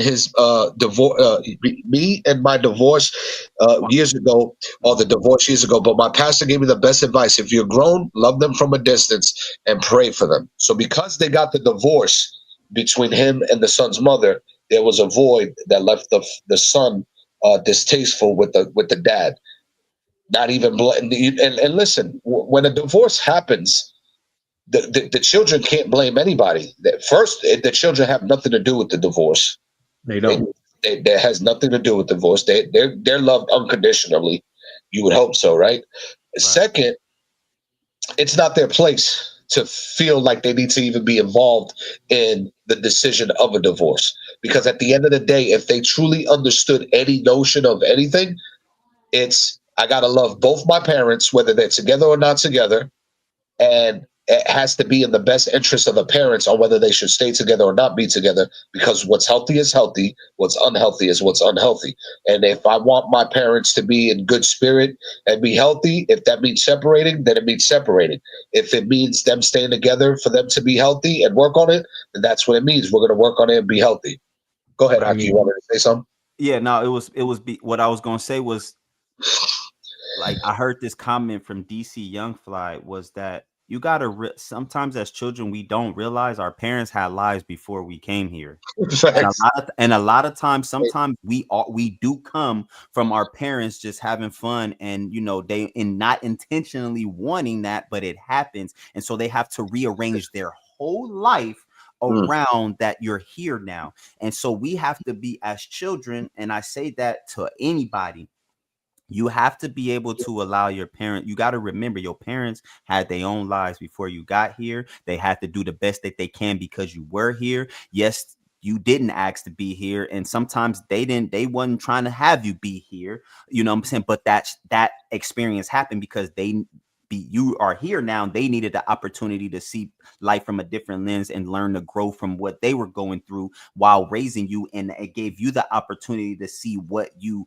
were dealing with and how you can do better. Because a lot of, you can see how your parents is raising, and you as a kid know you can do different and do better, and you can take a whole different route. You don't have to do what your parents did. You don't have to do anything like that. You know what I'm saying? We do all get the opportunity to have a free will, but yes, just always remember though, whether you want to be mad at them or not, your parents had a different life before you got here. They had to rearrange their whole life that you were here, and that takes a toll on everybody. So sometimes let's go a little deeper, Aki. Before the parents, it was the grandparents. Before the grandparents, it was the great-grandparents. So it's a cycle of things that are happening, a series that's happening way before you was even here to begin with. Right. So, yes. And I want to add Serve to it for a second. Serve, and I'm glad that we have I'm not glad that this has happened, but I'm glad that we can have this perspective. Yes. Yeah. How does somebody who no longer has their parents physically here, right? You got people that, are raised by a single parent household, raised in a broken home, abusive home, drug abusive home, physical abuse home. But you, on the other hand, don't have your family and lost them at such a young age. How does that change the trajectory of a young man's life to, there could have been two decisions. You could have melted in that and became the worst of the worst, but instead you took a whole different route and you became something of motivation and inspiration to many of us. Why did you please explain to the people, how did you take that and mold it into something greater? So in 2018, I was dating this young lady, and we had a very beautiful relationship. And in that relationship, I'm thinking to myself, like, yo, this is the person I really want to spend the rest of my life with. This is someone I can really get along with. She's like my best friend, blah, blah, woo, woo. And in 2018, going into 2019, we had made like this pact. I said, hey, if anything ever happens to our family members, like, hey, let's work together. We're gonna come together, we're gonna do what we gotta do. And what happens is her grandfather passes away. It was horrific because her grandparents were the ones that raised her. So I was like, oh snap. So like, you know what? I'm telling myself, like, I remember listening to this song. Once I was 7 years old, my daddy told me, and I was like, Lucas Graham. I'm listening to Lucas Graham, and I'm listening to this, and I'm like, now, mind you, around this time, I'm an older cat. I'm still staying with my mom. My mom is pretty much like my cheerleader, my biggest cheerleader. She's personally the one that's always raised me, always taught me, because my pops was never around. Right. So with him not being around, my mom was the one that really raised me. So what I did decide to do was move out the home. Finally, at the age of 29, I'm moving out of my mother's house. I felt bad about that because I was like, bro, I'm older. Like, I'm telling my mom, like, Mom, I'm about to be 30 years old and I'm still here. Like, I have to leave the nest at some point in time. And this was the best time. So when I moved out, and my mom, she's crying, she's devastated because see, now it used to be me and my little brother, my older brother used to be with her. 2018, my older brother passed away. So when he passed away, that showed me like, oh shit, this is real. If I ever step away, no one's staying here. Because my little brother, he was the first to leave. He left because he was like, bro, I finally got me a girlfriend. I can be this, I can do that. He left. So he left early. So now, 2018, rolling into that, I was like, yeah, I need to change. My mom offered me, I think it was like $2,000. She offered me $2,000 just to go ahead and stay at home. And I was like, Mom, I can't do that. I can't. Because if I stay here, you're enabling me to become the man that I'm destined to become. In my way, that's what I feel. I go out here to Michigan. As soon as I get here, I'm thinking I'm going to get the job that I had because I made sure of my work. I used to work for GNC. That's right. The sports, the powder and all that stuff. Everybody getting buff in the gym. I was that dude. And I want to say, like, in that, when I worked at GNC, that's what developed my voice. That's what developed the voice that you all hear, golden voice. There's a whole story behind that. But I finally got out to Michigan, and the job I had set up and lined up for GNC didn't fall through. Come to find out, the company I work for is I work for the corporate company. The stores that's out here that I'm thinking about going to is a franchise company. So imagine, young man coming out here. I think I got it. I'm finna get myself a place. All I got is $2,500 to my name.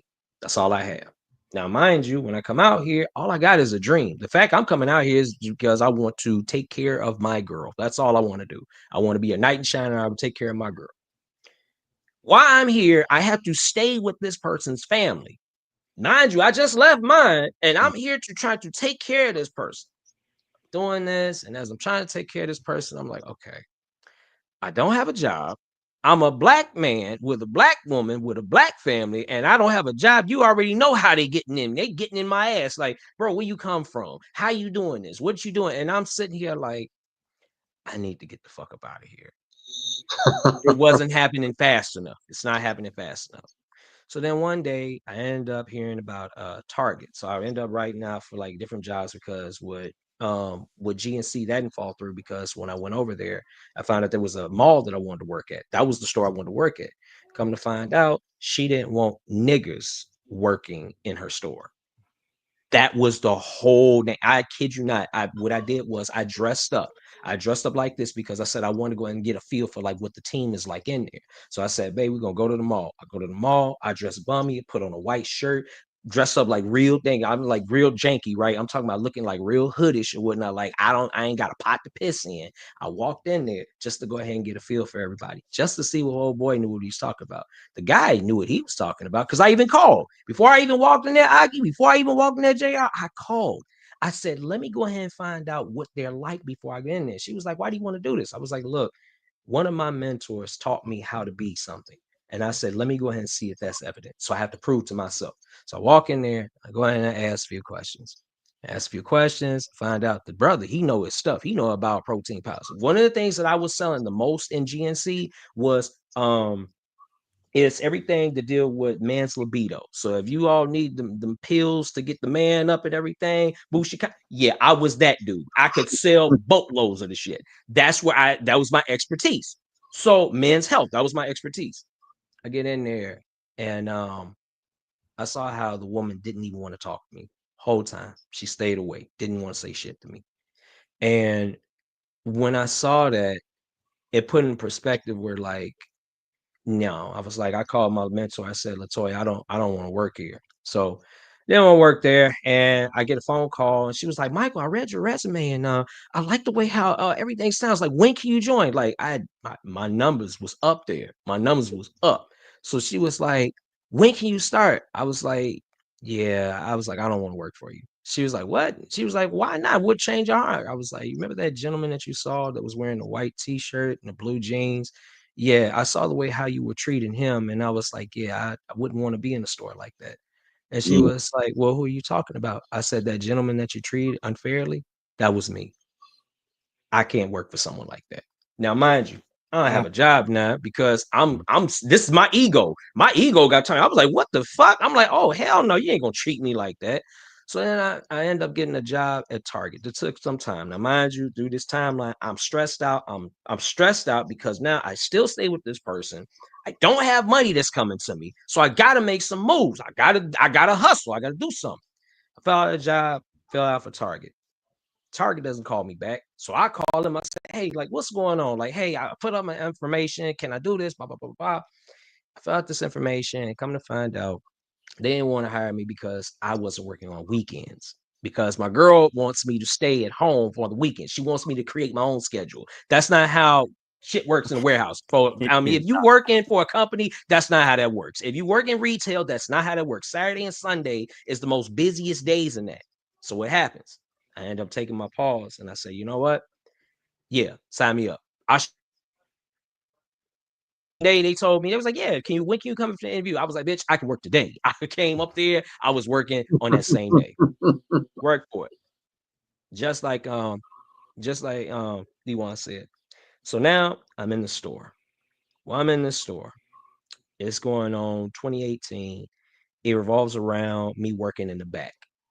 Like he said, I'm not here to just be the bottom feeder. I'm not. I'm here to learn the inside. I want to know, who am I supposed to look at? Who am I supposed to deal with? The major person here is Joe. Joe is the head of the store. He's the guy that I got to impress. So how do I impress him? I'm one of the guys that's in the back. You ain't doing shit in the back other than picking up items, putting stuff on the floor. So then one day, it's one fateful day, someone tells me like, hey, can you all work? He was like, hey, my break. He was like, I need my break because I want to, he was like, I need to take my break. This guy named Josh, he works over there in electronics. He works in electronics. And I was like, well, shit, I know about electronics.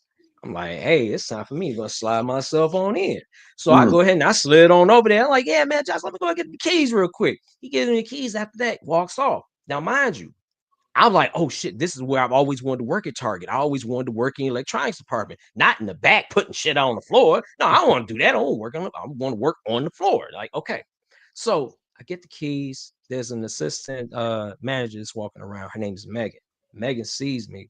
And she was like, Michael, what are you doing on the floor? I was like, oh, because I'm watching over for Josh because he wanted to go take his break. Okay, there's a guy that walks up, you guys. Guy walks up, and I kid you not, he wants me to go. He wants to get this item.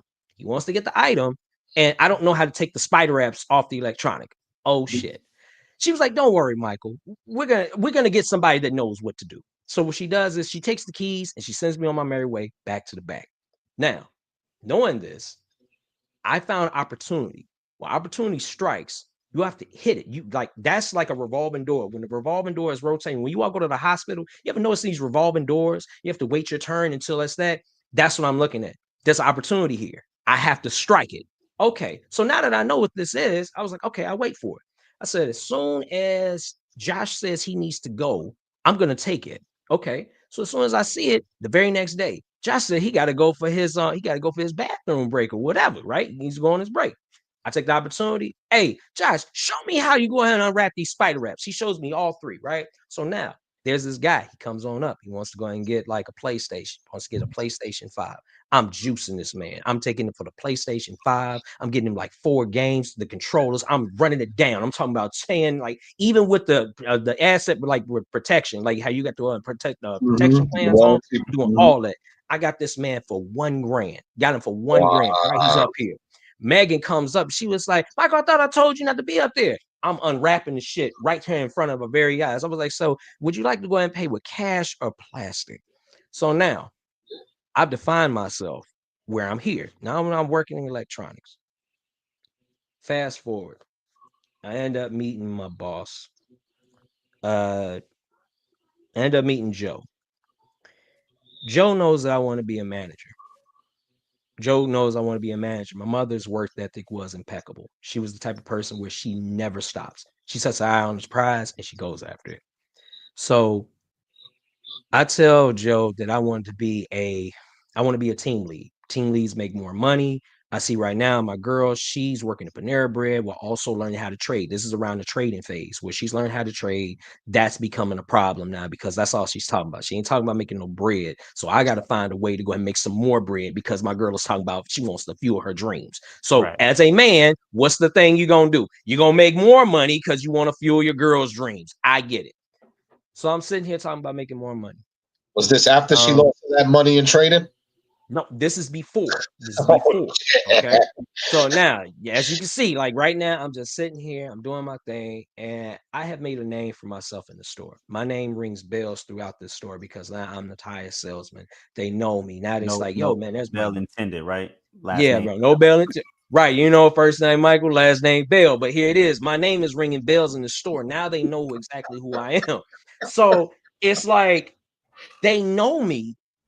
When I say people know me, you will go ahead and like shout it. Okay, so we had this thing. One of my managers, when she came over and she came up with this thing.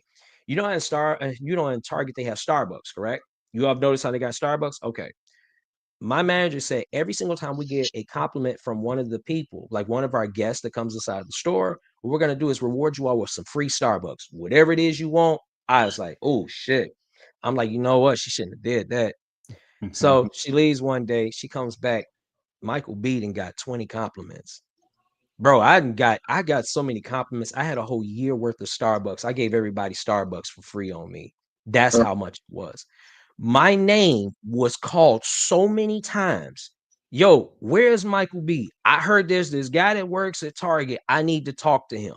This is my confidence is through the roof, y'all boys. Now, this time back into confidence. My confidence is through the roof now because I'm him. I ain't them, I'm him. I'm like, when y'all come see me, y'all know who y'all coming to see. Thanks. My confidence is so alluring. I end up getting this one lady for Christmas. And I remember when she came in, she was looking for these items. Long story short, I was able to go ahead and make sure this woman was able to get the items for her kids for Christmas. And she wrote this beautiful letter. And she wrote this to all the teammates. She wrote this to the team, to the managers, to my assistant GMs, to the head honcho of the district. She wrote this, and this woman she worked for, if I'm not mistaken, at University of Michigan. She wrote this, and I'll never forget you, Miss Barbara Cohen. I will never forget you. Thank you, dear. I really appreciate you for what you did for me. She did that, and she wrote this long, beautiful letter, laminated, and sent it to everybody.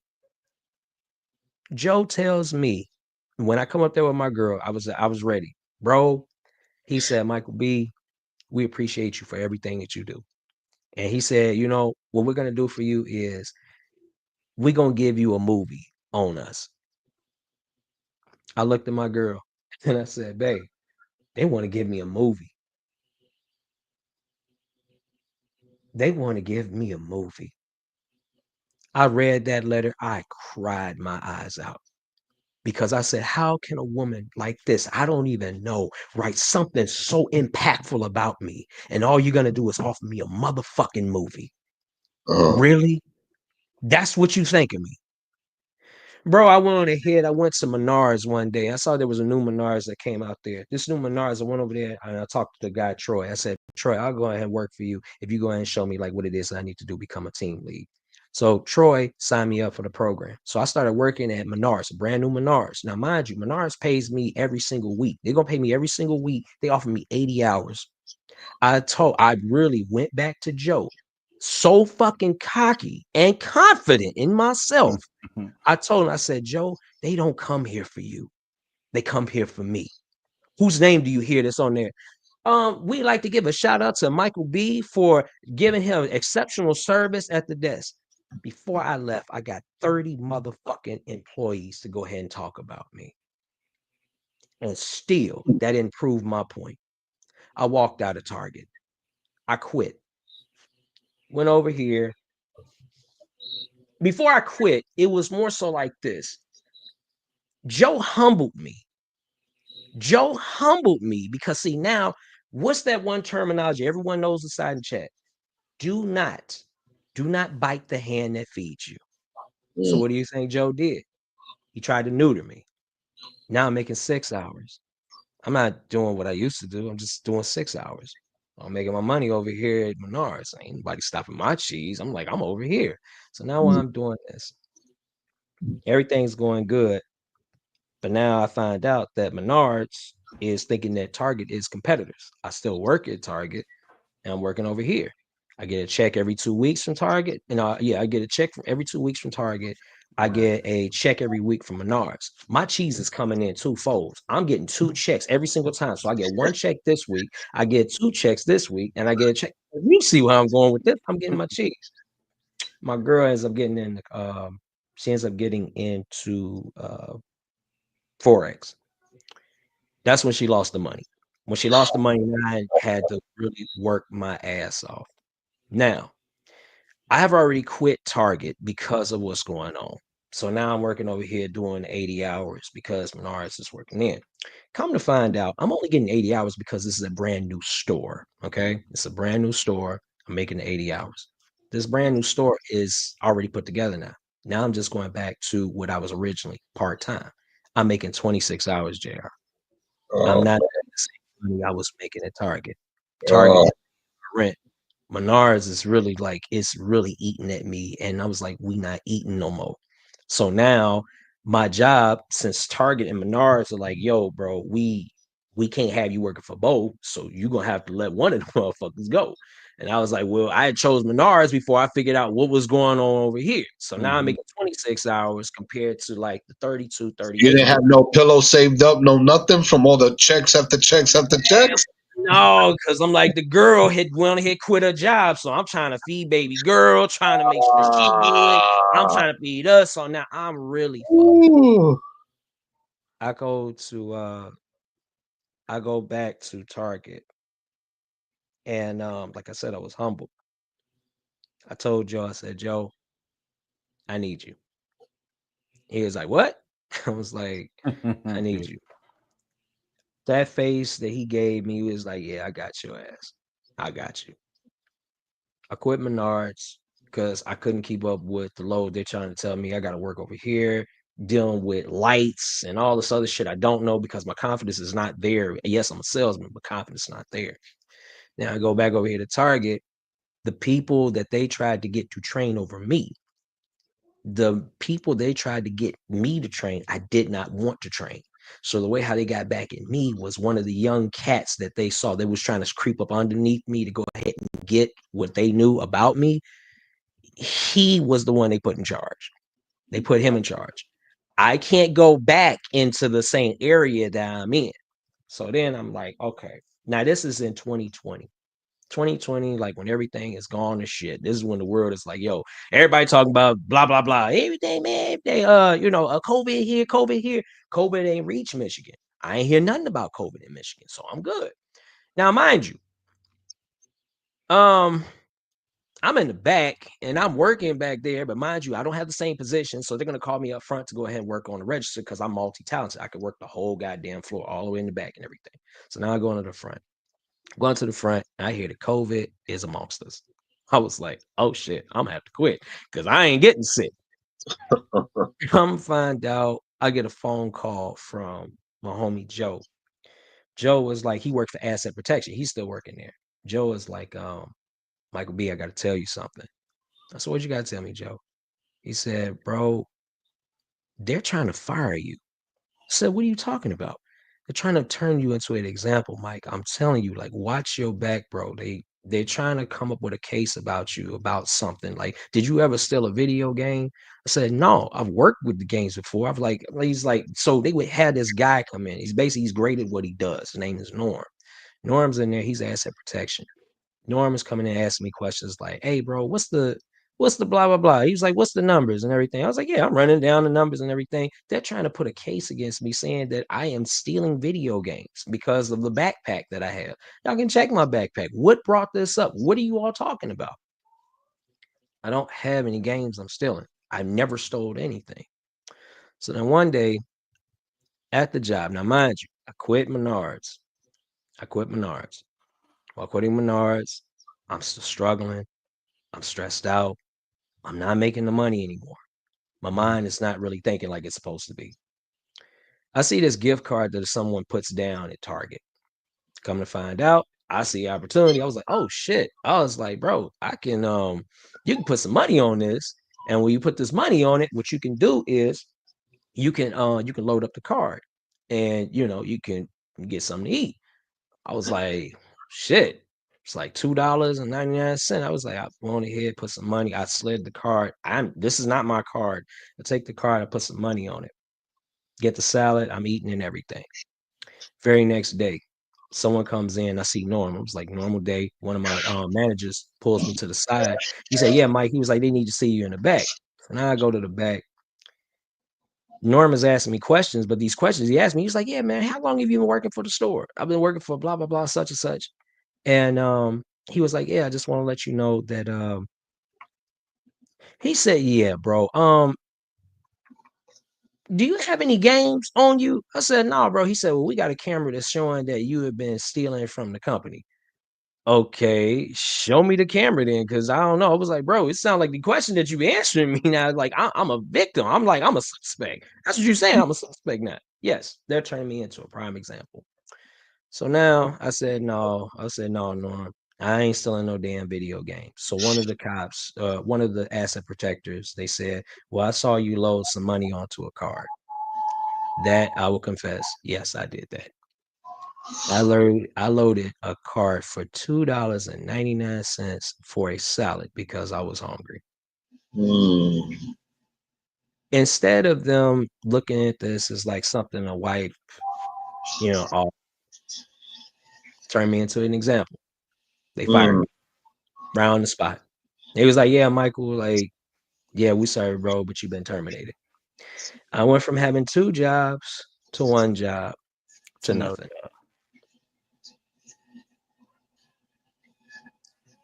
I got turned into a prime example, walked out the store. Like literally, I was the person that they loved and cherished. They talked about, walked me out the store. 2 people.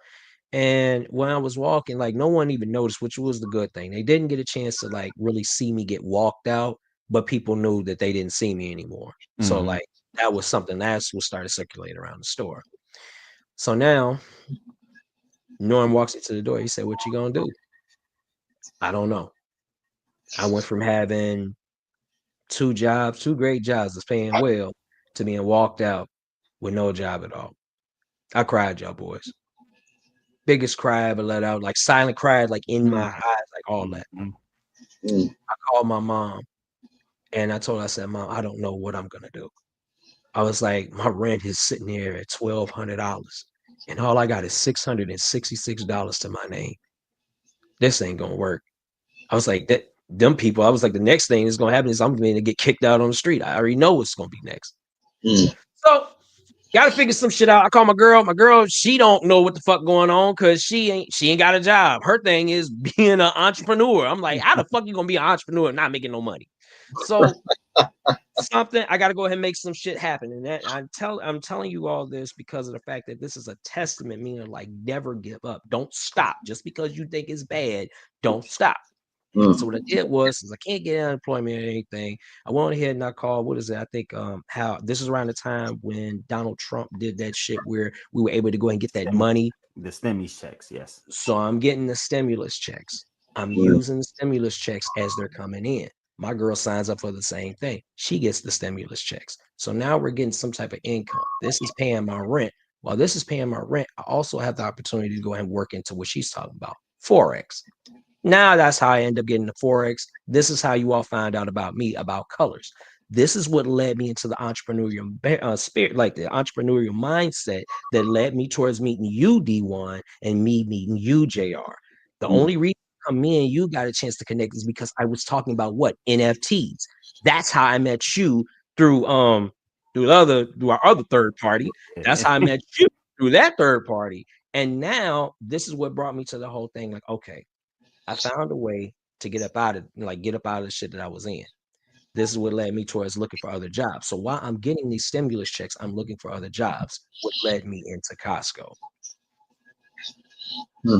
And I finally got that confidence and everything that I desired, that I needed.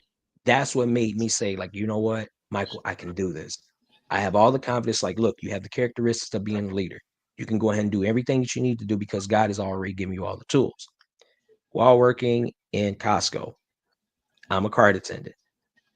That's when I get the call that my mother has suffered from a brain aneurysm. Fucked me all up, all over again. I'm like, look, God, you gave me lemonade, and I'm drinking from the lemonade because I see, like, look, man, I'm getting my life back. I was like, yeah, you know, when you get fired from a job, ladies and gentlemen, it holds over like a dark cloud around your head because see, now you got the cops where they're going to ask you questions. When they ask you questions, you have to pay off a fee. I know how much I took from Target, but Target is hitting me for something else. They're trying to hit me for like saying like, oh no, you stole this. And I was like, I didn't steal that. But you know what? Look, I want my record wiped. This is what we're going to do. What you want me to pay so y'all can leave me the fuck alone. That stimmy check, I took that money, paid them. Whatever it is y'all want, get y'all the fuck off my back. That's what I did. That's crazy. So while going into Costco, because I don't want this to come back on me because I'm going into a new place. I don't know what they're gonna do for a background check. I don't know how far they're going in, but around the time of what this is happening during this time of 2020, all jobs are active because there's people that don't want to work. There's people that don't want to work. This is how this is coming to. So now I find out my mom has a brain aneurysm. And along this journey, I found out more skills. I found a way how to get rid of like wipe credit away from me. I found out how to erase like bad things on my credit. I found out how to double my money in the foreign exchange market and stocks. I found out so many things with NFTs. Like there's so many skills I've developed. And this was the only person that I wanted to tell these things to because I wanted to tell my mom, I was like, Mom, I got a way to wipe away your debt legally. I have a way to do these things legally. And this was my biggest cheerleader. The thing that kept me going was the confidence in my mother. My mother was the one that was my biggest cheerleader because the last thing that I have from my mom is this is a note. It's a voice note. Give me 1 second. Hold up. It's always good to have stuff like that. Okay, let's see. Thank you guys for the support. Just so I can let you guys know, the super sticker that I just did on the Unified Media podcast, if you actually click on there or search up Unified Media Podcast YouTube, what you get is you get the sectors of each episode put into a 30-second or 60-second reel where we highlight all the major parts of the 2-hour segment and give it to you guys in real form. So subscribe to that Unified Media Podcast YouTube channel right there down below. where it has the super sticker. And also, shout out to the hard work that me, Aki, and now Serve have included into this podcast, because now we've unlocked, gifting during the live stream. So not only can you send a super chat, which highlights your comment, you can also now send gifts, which are now super stickers that convert into actual money that supports the podcast. Aki already knows that, what we do with that money is get new podcast material. Podcast equipment. The internet connections, all of that. Do anything that goes towards your experience with when we're live. Yes, so through our naturally we give this value, and this discussions are generally free. But when you find value in it and you would like to contribute with your support, like Dirt Road and some of the others that have contributed to our podcast, we appreciate that contribution and support. Well, go ahead, sir. So this was the last message that I got from my mom.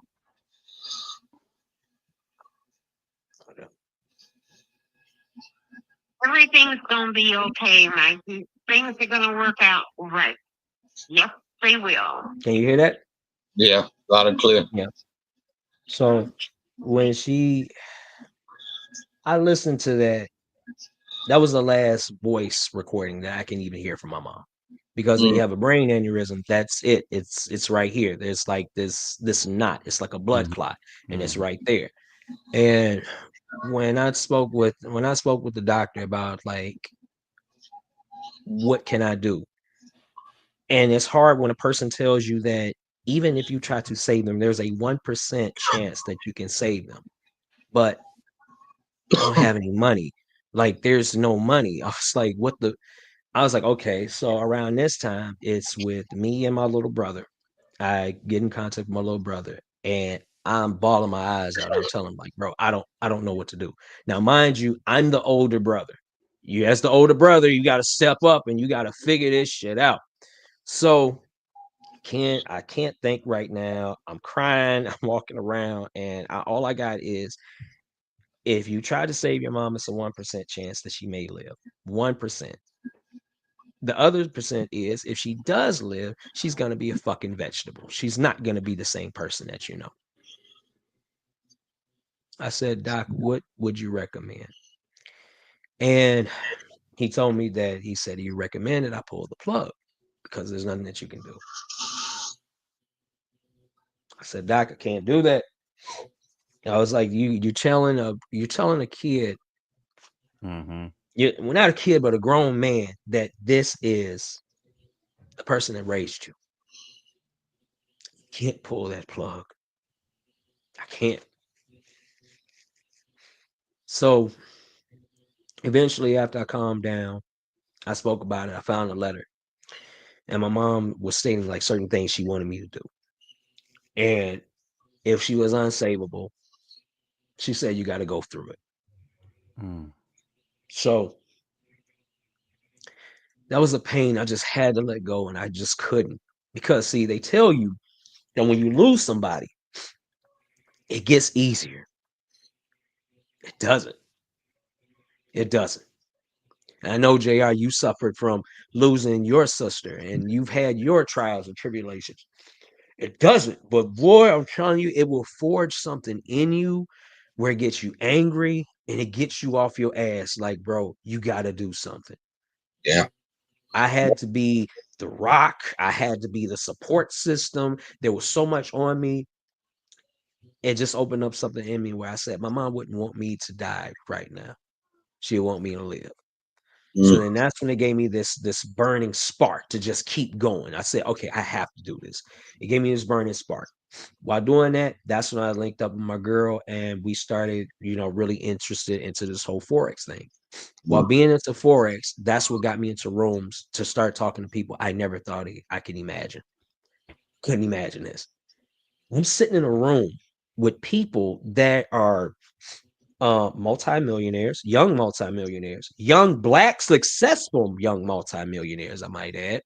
They're dealing with life insurance. They're dealing with real estate. They're in the foreign exchange market. And while this is happening, I end up meeting this young guy named Oge. And once again, this was another opportunity where the iron's hot, and I end up meeting somebody. I think D1 knows who he is. His name was Marquise Jenkins. Now, at first, when I met Marquise because my girl went to go hang out with him. I'm thinking he's a young dude, young cat, making 10,000 a week. Now, mind you, this is the first time I met somebody that's making 10,000 a week, and I was barely making this type of shit like within 2 weeks. You know what I'm saying? I ain't even making that much. I'm thinking my girl's trying to fuck him. I ain't gonna lie. That was the very first thing that popped in my head. I'm thinking she's trying to fuck him because this some young dude, he making hella bank, he got a nice car, and on top of that, he got all these people with him. So I say, you know what? This. The very next time y'all talk about hanging out, I want to hang out with them. Opportunity arises itself. I end up meeting with them like someplace in Michigan. It's like it's high in these towers or whatnot. And it's like 6, 7, 8 individuals. I still have the videos to this day. So everything that people will try to like say that's cap, I got all the videos lined up from what I went through this adventure. I'm sitting in a room with like 8 individuals. Every single one of these cats generates at least $10,000, $20,000, $40,000, $50,000. And this is in weeks. This ain't in no 2 fucking days. No, they doing this shit in weeks. So I meet a young man named Oge. Oge tells me, like, there was 2 guys. There was one was Marquel. It was Marquel, which is 24 years old, and he makes 25,000. I'm there because I just want to hang out with Marquise and see what it is they do for income, because he was saying you have to be in an income producing environment. And I was like, IMP income, income producing environment. So I was like, I didn't know what the fuck that was at first. But then when he introduced me, I met Oge. Oge is the youngest cat. He makes 50,000. He makes 50,000 a month. And he was like, yeah, bro. He was like, are you ranked? I was like, no, bro. I was like, I'm unranked because I'm in the MLM now. You know what MLM is? One of the multi-learning companies where you got to sign people in, you get paid for it. I'm in one of those. While being into this, I end up hearing from Oge. He was like, yeah, bro, he unranked. Why the fuck is he here? He was like, well, Marquise was vouching me. He's like, bro, I see you got potential. He said, bro, he having potential don't mean shit to me. He's like, I don't want him here. Get him out. So I'm just sitting around the room and I'm piecing together shit because like that Gemini spirit, there's the Gemini spirit, Pisces Gemini. I peep game very quickly. And they don't want me in the room because they know I'm a peep some shit that I don't need to see. And I see the flaws because I know about structure from being inside what? Being at Target, being at Costco, I can peep structure. And when shit ain't right, shit ain't right.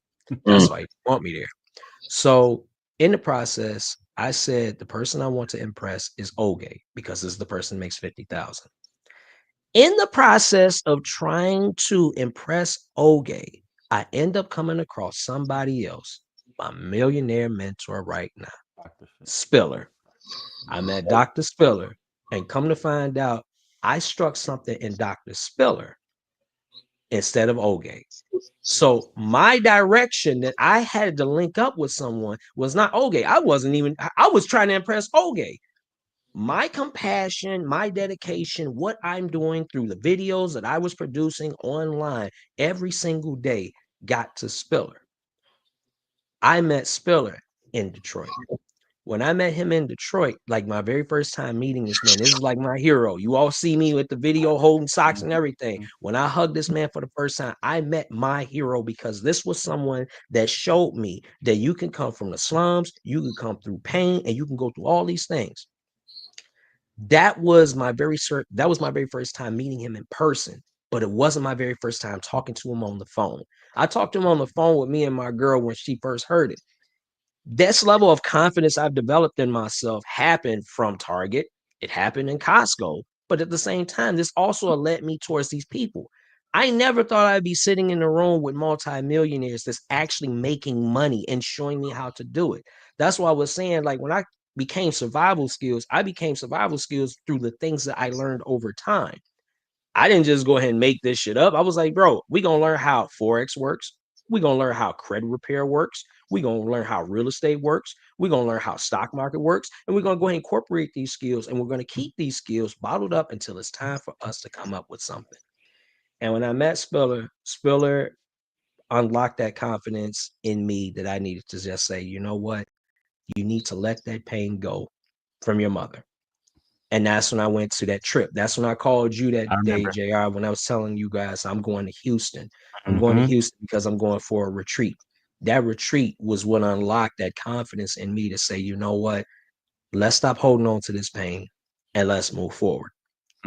I pushed forward because finally I was ready to let go of that pain, basically saying, Mom, I'm sorry. I'm sorry that I wasn't there for you. I'm sorry that I took so much time being in Michigan and I did not get a chance to say my final goodbyes.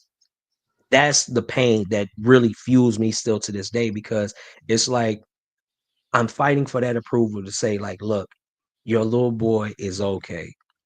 He's okay. So for anyone out there that has ever, doubted their family members, like their mom, their dad, stop blaming them. Stop it. Hold self-accountability for yourself, because there are times in life where life is going to be like a grindstone, where it is going to pulverize you or it's going to push you. I choose push every single time. I choose push every single time. That's right. And you have to have that. You have to have that pressure. You have to have that confidence. And it's like, if you have to put in that effort, you have to put in effort every single time. So the one effort everywhere, streaming now. Know it. And I say that because I was like, wow, the people that I met, JR, man in the mirror. I looked at myself as that mirror. I look at that man in the mirror every single time to see that reflection. Like, bro, you were broken and you're picking up the pieces to put yourself together. And then I look at when you talked about it, D1, when you talked about effort, you thought I forgot. I didn't forget when you lost one of your friends in that fire. That was like, he was your producer. I was like, bro, I remember this pain. That's why I said what brought us all together, we came together through, I don't know how this works, but God works in mysterious ways where he brings you to the people that you need. He ain't gonna bring you people you want. He's gonna bring you people that you need. And we all went through something similar. I met JR because he lost his sister. I lost my mom, and then I find out you lost your friend in a fire. I'm like, damn. My man, like, why are you connecting me with people more hurt? I'm already hurt. I don't need more hurt. I was like, somehow this shit gonna work. And I'm like, bro, I never regret it. Nope. Never regret it. Powerful, man. Powerful segment. Powerful, man. Damn. Yeah, today was absolutely amazing. If you guys notice, I don't know if you guys caught it, especially the ones in the chat. I wanted today's topic to feel more like a normal conversation. Yeah. And if you realize that, I let the brothers express themselves without no interruptions. I wanted this segment to be therapeutic. I wanted it to be healing. I wanted it to be a form of reflection. And through that form of healing, therapeutic, and reflection, it be offered to you guys that have tuned in today, for it to be value, for it to resonate. So that way you guys know that your trials and tribulations that you guys face on a day-to-day, we all have our formalities, and we all face our own detriments and our own things in life that are detrimental to us, that either change us for good or change us for bad. It's your choice. With that being said, we have 4 more episodes left of the Unified Media Podcast. Please do not stop there. Subscribe to both channels. Subscribe to ONTL Entertainment. Check out our 3 other seasons that we have of an amazing content. I'm going to be repurposing more content this week. So look out for that on the other pages as well. And we actually have a show, I believe it's in season 1 on confidence, and then we spoke specifically to self-confidence. So make sure you check that out. It was all things self. So self-awareness, self-confidence, self-discipline. It was an amazing episode. So definitely check that episode out. But today was absolutely amazing, brothers. And I wouldn't like Surf says, I wouldn't have it any other way. So I hope everybody has a wonderful evening. Enjoy tomorrow's day off. Enjoy your friends. Enjoy your family, your children. Stay safe. And like I always say, isn't that ironic? Labor Day is the day that you don't have to do any labor. Yeah. Right, bro. Do we You have take a any break from closing labor. remarks? Right. Here's your non-Labor Day. Protect your mind. Protect your peace. Stay blessed, everybody. I'll see you guys next week. Appreciate y'all, brothers and man. Confidence is key. Humbleness is purity, and ego is your opposition. That's your challenge. That's your challenge. And hey, don't forget, these brothers are going to be on vanishing point. You never know. They might either win to change their life, $10 million, or they might vanish and disappear and evaporate. You never know. Watch that new show coming soon. Most definitely will do that. Okay, everybody got closing remarks. Okay. Go ahead. Okay, I got one. Okay. Yesterday is history. Tomorrow is a mystery. But today is a gift. And that's why it's called the present. Ooh, that boy. You're gonna have to send me that one on the Unified Media Group. I got you, bro. I got you. You know what? I gotta say. You know what I'm gonna start doing when that movie comes out? You know when the opening segment comes up, when they put a little slogan up there before the movie starts. I'm gonna take out slogans for the beginning and the ending of the movie. I like that, bro. I like that. No, we got a movie to write. We got a movie to watch. Stay blessed, brothers, man. We convene this week and continue some more on that, y'all. Definitely. Have a good evening, fellas. Always a pleasure, guys.